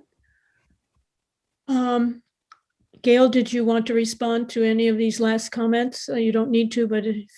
No, I really appreciate hearing from folks. I just did want to clarify something, this term last mile.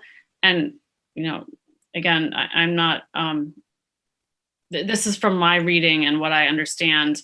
And that refers to getting the fiber from where it's installed in the streets or on the power lines into people's homes.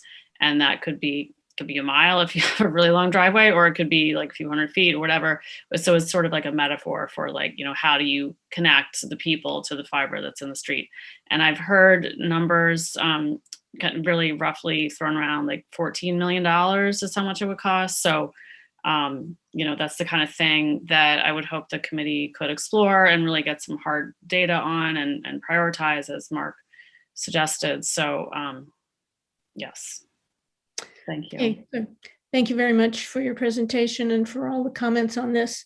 The next item is public comment, and I would just ask if there is any further public comment, ask specifically if Carmen Reese, our town moderator, has any comments she wants to make on public hearings or the process going forward.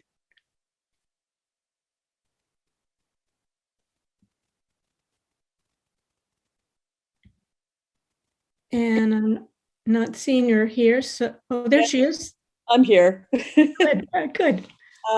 I don't really have, thank you very much, Linda. I don't really have anything to add. This has been a wonderful, robust conversation. I'm delighted that the video of this hearing will be posted on the website for folks who weren't able to participate this evening so that they can have the full benefit of this presentation as they consider what their votes will be at a town meeting. I will note that at town meeting, we won't have formal presentations because of the abbreviated format that we will have in our outdoor town meeting with no audio visual screens. We'll have audio, but no visual. And so the hearings and the videos of the hearings will serve as those presentation materials. We'll have a town meeting materials booklet that will include a narrative on all of these articles. But these hearings are really a very important part of our town meeting process. I would suggest to folks who have presented this evening to the article sponsors on this evening's articles that one thing to consider would be drafting a Q&A, just a kind of quick set of responses to questions that people have asked that give the narrative response, and perhaps that could be posted with the other materials on the website. So that's just a thing to consider.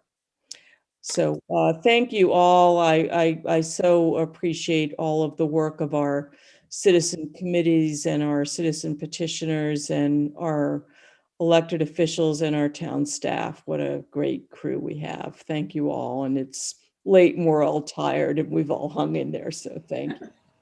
Thank you for your comments. And I would just remind everyone that the next public hearing is on Thursday evening at 7 o'clock. So I would entertain a motion to close the public hearing. Move to close the public hearing. Okay, second. Second. And will the clerk please call the roll? Ms. Escobedo, Aye. Ms. Ackerman, Aye. Mr. Johnson, Aye. Ms. Hotchkiss, Aye. myself, Ms. Bates, aye. That's unanimous and the chair so declares. So with that, I'm going to thank everyone who participated and are still with us at this point. And good night, everyone. Thank you very much. Good night.